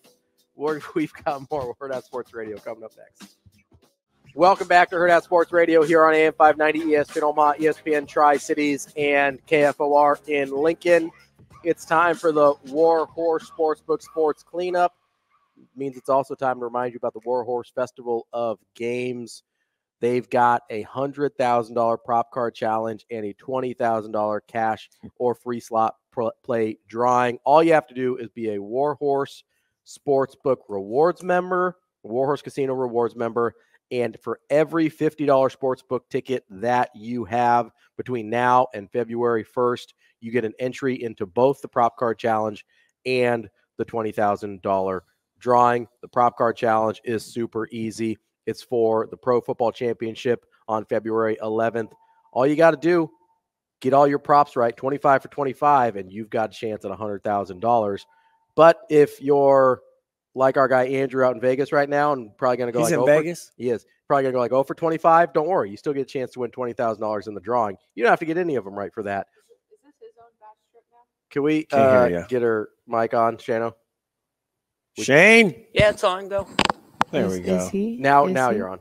Is this his own batch trip that he's This on is now? his bachelor party. Yeah, it's like that. Oh, wow. Finish for Rogers. But even if We didn't get invited, bro. no, we didn't. Even if you Your go, co-host didn't invite you. it's How do you feel? it is what it is. It is what it is. No, you can just validate those entries at the War Horse Casino in Lincoln, and you are good to go. That's the War Horse Festival of Games. War Horse Sportsbook, no bets, no glory. Only available in Lincoln for that, but you can still place your sports bets either in Lincoln or here in Omaha at Horseman's Park. You know what? I'll take it. I feel like we should talk more about this Andrew bachelor party. Yeah, no, I mean, listen, it's Sorry, I didn't mean to bring up a topic. no, it's fine. Well, first of all, we couldn't both be gone because then there wouldn't be a radio show. So, What do I you mean understand Avery that. could do it? You and Avery just do 3 hours? Avery could do it. I said. I think she would fight you if she had to I'm talk to you for 3 capable. I mean, hours. I've sat in the chair before. It's fine if I have to. No, No one asked me. He's off in his So. he's off doing his bachelor party in Vegas. Wow. I'm just trying to imagine what that will be like for him. That scares me. Vegas batch trips, I think, are a terrible idea. Why is that? They're dumb anyway, but I don't know. Just like it feels like this, like it's not. it feels like this, like movie scene trip. Like go somewhere fun. But I knowing Andrew, he's like just sitting at a. I Yeah. think he's probably They're just sitting in a all day. casino all I day. know. Yeah, I think Which is he's funny, literally just going which to is sit at very the sports Andrew. book all day. Yeah, he. Which is Oh, no. Which you could do in Lincoln. You could do it at the casino in Yeah. Lincoln. It is.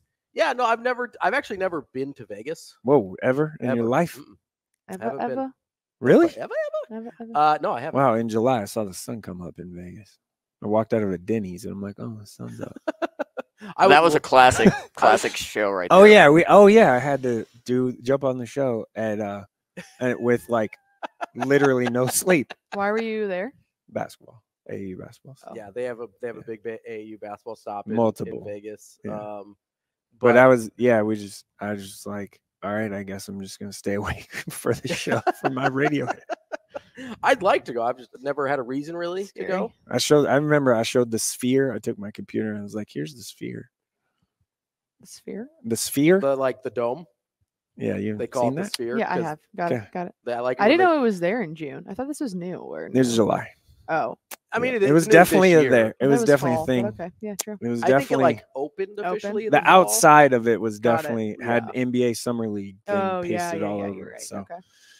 yeah, and they were getting ready for the atrocious Formula One event that happened. So thank you, dear baby Jesus. That's right. Big Formula One guy. No, Just like you're couldn't. a big Bill Belichick guy. No, cheater. Hate him. With arms wide open. With arms Oh, wide open. God. That's my favorite clip of you ever. It's the best thing you've ever said on radio. Okay, so I have to ask, like, so you're the Atlanta Falcons, right? And you're Yep. like, hey, we're going to interview Bill Belichick Why to wouldn't you? be our head coach. No, I totally get it, Yeah. right? Why do you have to interview him again?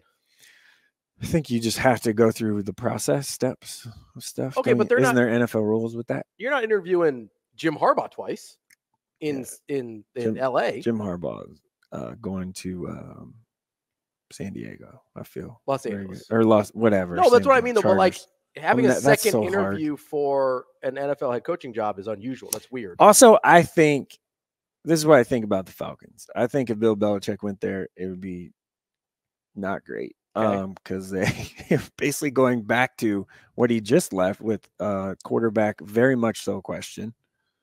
Now, the skill around said quarterback, better. Holy crap, right? Yeah. Like, really good. I think they maybe are just looking for some discipline, stability, stuff like that. No, I get why you want to talk to Bill Belichick. I'm asking, why do you have to talk to him twice? Yeah, you know, Like, you know who he I don't is. know. You know Maybe what they just want to have him back. Like, they just like, okay, before we make this decision, we want to kind of talk to you again. Isn't that what the You've first never had a interview second is? interview before? I have. I'm not Bill Belichick. I don't have 6 Super Bowls. I'm curious if it was one of those like, you know, you have the first interview conversation, and then it's like you come back for the like just the clarity of the goals and things where like we know by the end of it, like we're basically telling you if like you get a job's second, yours. you're No, but was it being reported like he's going in for the second round table? You know? Yeah, I don't. And it just has to. That's why it I'm happens to be a confused. blurred line. I don't know. So I assumed that's what the first interview Yeah, was that's because fair. his resume is very public. Right. It's not like you're like, hey, what did you do at your last job? Mhm. Yeah, I think We maybe all know. part of it's probably the like, will he be able to pick the ingredients conversations? Yeah, but Or those are probably tough. Isn't for that him the right only now. conversation to have with Bill Belichick though? Is like, hey, we know what you've done. We know what you're capable of. Are you Also, insisting how on long are we going to do this Talk for? about, yeah. like, are you insisting on personnel control? Like, what are you thinking for offensive staff? Like, to me, that's all one conversation. I don't understand having to talk to Bill Belichick twice to get like, it's not like he's some offensive coordinator that you have no idea anything about. Right. Yeah. Oh, I understand what you're saying. I'm just curious if that second one's more of a like a, all right, we've This got, is how this is going to Yeah. work if you want the Yeah. job. Yeah, we've had entirely- the interest meeting. Now we're smoothing the Yeah. details, and by the end, it's we'll Still a announce job cheater. is yours. I don't know. That's okay. fair. Wait, let's put this into perspective. He's a cheater. Okay, if Bill Belichick happened to be the quarterback, the next head coach for the Jets, are you? He was the head coach for the Jets at now, one for a day. I'm saying, and then he backed out. for about That's 15 why I'm about saying, 15 I'm saying, minutes. I'm saying, 5 seconds. I'm saying right now, at your fandom for the Jets and where you think the Jets could go if Mr. Rodgers is back and great. He's going to be back in great. Okay, so like if the head coach is Bill Belichick, are you on board still, or are you No. bouncing? No, You will stop rooting for the Jets. if that's they hire probably him. not true. I would not Okay. be happy though. Okay. I'll What if- never What if not. he gets you a Super Bowl? I'll say, what if he wins a Super Bowl for the Jets? Then Like, what? how conflicted are you? Very? Really? Yeah. You're a Mm. Jets fan. Would you feel the same way if Jim Harbaugh was the head coach too? That's fine. Yeah. Okay, My just you don't like one specific cheater. my disdain. It's My- not even about the cheating for Belichick. It's that he left the Jets, right? That's My- why you hate him. Oh, I feel like you don't actually care about the cheating. And You he just went use to the that as Patriots, like and then they won a lot, and yeah. he cheated multiple times to win a lot. But if he did all of that with the Jets, you'd have no problem. He Instead, cheated against the Jets. It was Eric Mangini, head coach Jets team, that he did the filming of the whatever, like the sideline and stuff, or that allegedly. he allegedly happened that he maybe didn't know about, kind of like Connor Stallions. No one knew about that guy. I mean, listen, Oh. it's very yeah, plausible no that doubt. a head coach who is a control freak has no idea what's happening on his staff. Yeah. That's a very plausible explanation. did you? Guys, I hate the Patriots with every bone in my body. The Cheatriots are terrible.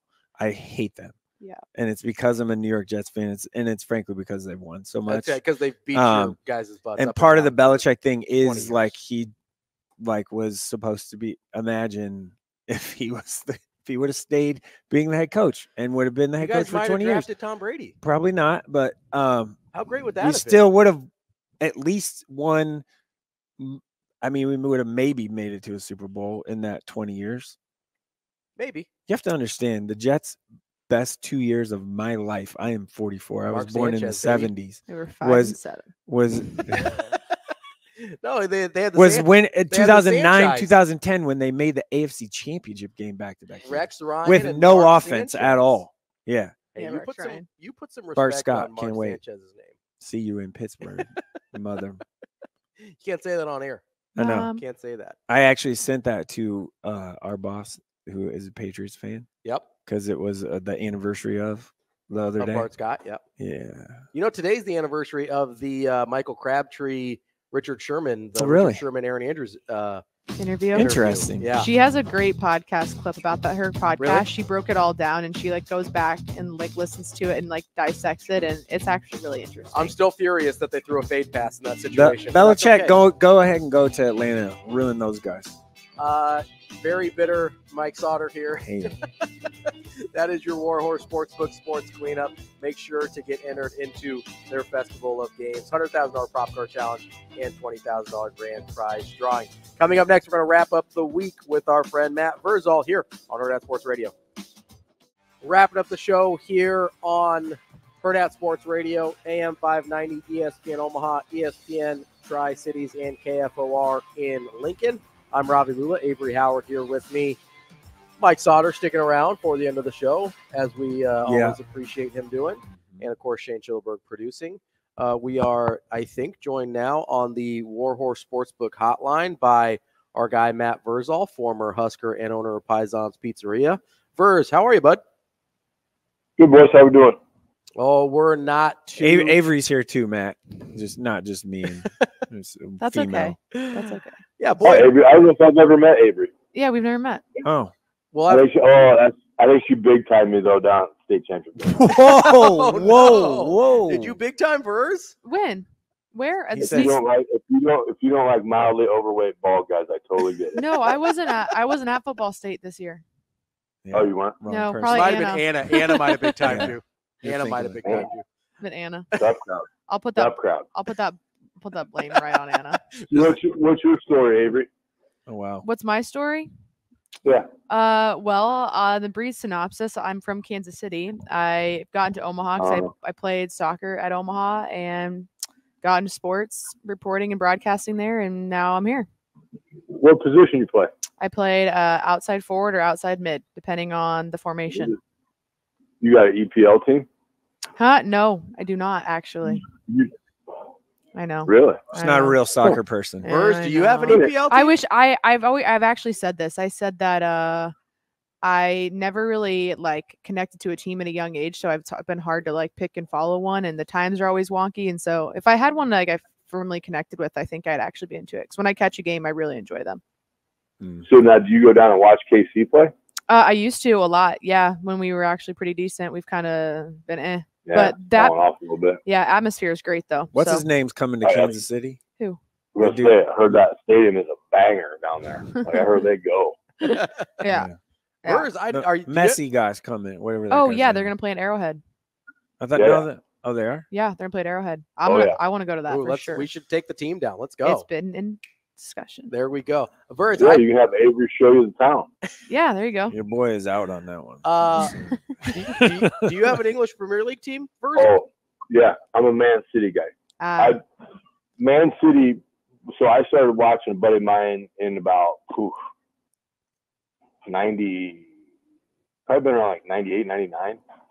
But he was a big EPL guy, and he would come down. And he's like, "We're gonna watch soccer." I was like, "All right, whatever." Well, Man City at the time was like really thuggish, so it was like super rough. It was like a combination of rugby and soccer, and then they'd pan into the crowd, and there'd be like fights, and I was like, "Oh my god, this is awesome!"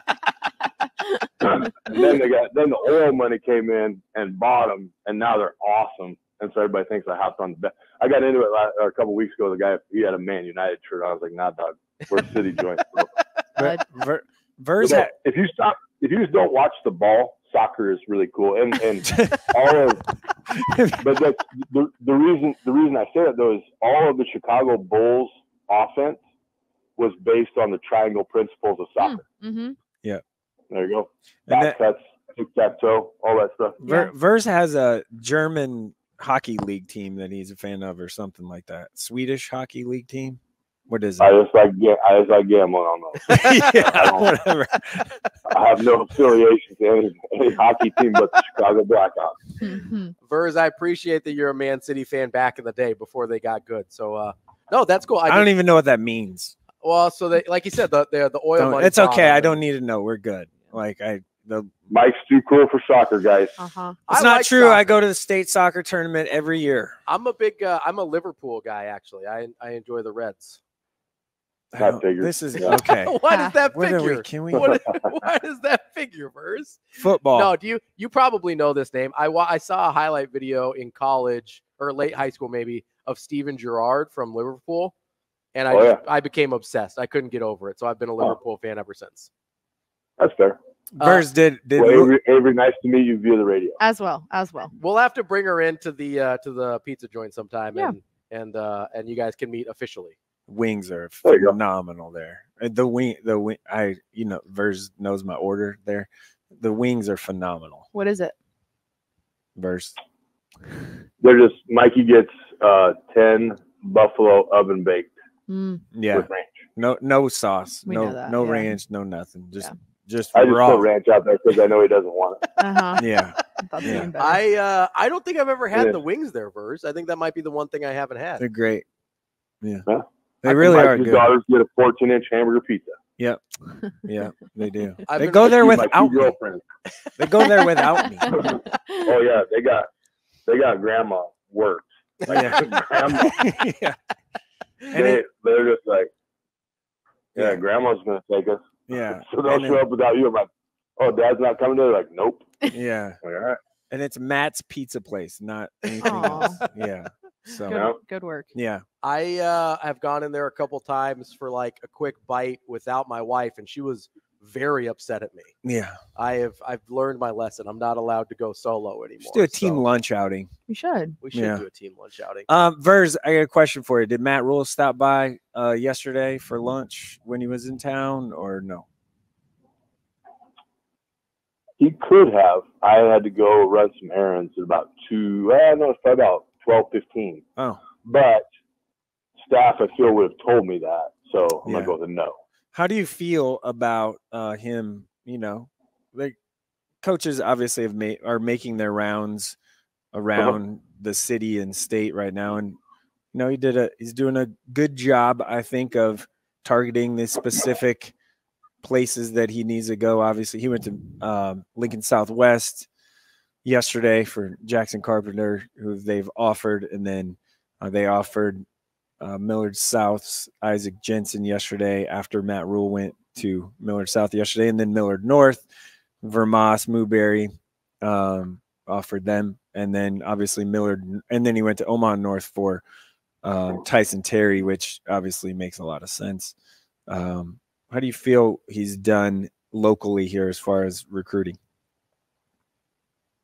I think they're doing a really good job, and I think an overlooked piece of college sports, and maybe just athletics in general, is it's all a relationship business. Yeah.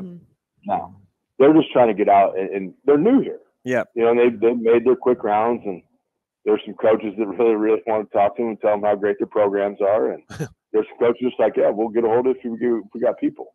Right. But just to have that rapport and be able to have a good line of communication, I think is just a big thing. Those have been severed for so long.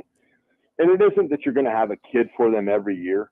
Right. But simple research, and you go through and you say, hey, if you have, selfishly for me, if they ever came to me and said, if you have another Blake Anderson, will you please let us know? I'm like, yeah, no problem. I tried that with the other guys. They told me to mind my own business, so I did. But if you know, that way, if I don't have them, then I know now it's on me. So if I got a kid, or if I see a kid that we play, like, yeah, I'm putting my name on this, so I better be sure about it. And that's a big thing. But you take what you have as your recruiting group and you expand that out with no cost, because everybody in the state wants to see Nebraska succeed. Right. And it was the beauty of what they used to do back in the day, is that every high school coach felt valued and important to them. Be that coming down to the coaches clinic and having 700 beers with Milton Dan, or if it was, you know, T.O. stopped into Hyannis because Terry Keneally went to school out there, that's a big deal. And everybody, when Nebraska is great, the whole state is involved. Yeah. It's very simple. People complicate sports all the time. You build community, you build a relationship with each other, you make sure that your success is more important than my own success, and you'll win. It's very easy. Verz, did you ever get a sense of kind of why the previous staff wasn't, I mean, because like you said, you're putting your name on a guy and kind of putting your reputation on the line as well. Is it just that they didn't trust the eyes of the high school guys, or did you ever get a sense on why they weren't really interested in in kind of taking the suggestions from some of the high school coaches? I don't know if they had full respect for the talent in the state. Fair. And then I probably wasn't the best messenger just to have to relay the message. maybe in retrospect, maybe should have had somebody else make that call. But I mean, hey, no word of a lie. It was a 5-minute personal discussion getting in here to even make the call. So yeah. And then I got mad, and I was like, well, in about 10 days here, we're going to play somebody that's coming, and we're going to give him the business. And so, and I might have said a couple things walking off the field after that happened. And I've never claimed to be polished. I'm pretty sure. It got to the point where the head coach, as we're walking off the field, asked me, he's like, "Why are you like this?" This was last day. This was Turbin. Turbin said that to me. He goes, "Why are you like this?" And then I might have said 2.5 million F-bombs in various forms and shapes. But live and learn, right? Well, you live at least. Man. I don't know. Yeah, I'm not sure you'd do it any differently if you had the chance first. Nope, not even a little bit. Matt Vrzal, former Husker, owner of Pison's Pizzeria. We appreciate you joining us as always. We will catch up with you again next week. See you, wonderful people of Hurrdat Media. That's Matt Vrzal, our Friday guest. We appreciate his time as always. And I learned something new. Didn't know Verz was a soccer guy. No. I'm excited. We're not. Sautter, you can go to your meeting. It's fine. See you later. That's all for this week Bye. at Hurrdat Sports Radio. We will be back on Monday. Well, I will at least. Somebody will be with me. It won't be Andrew. It might be Andrew. It might be. We'll see.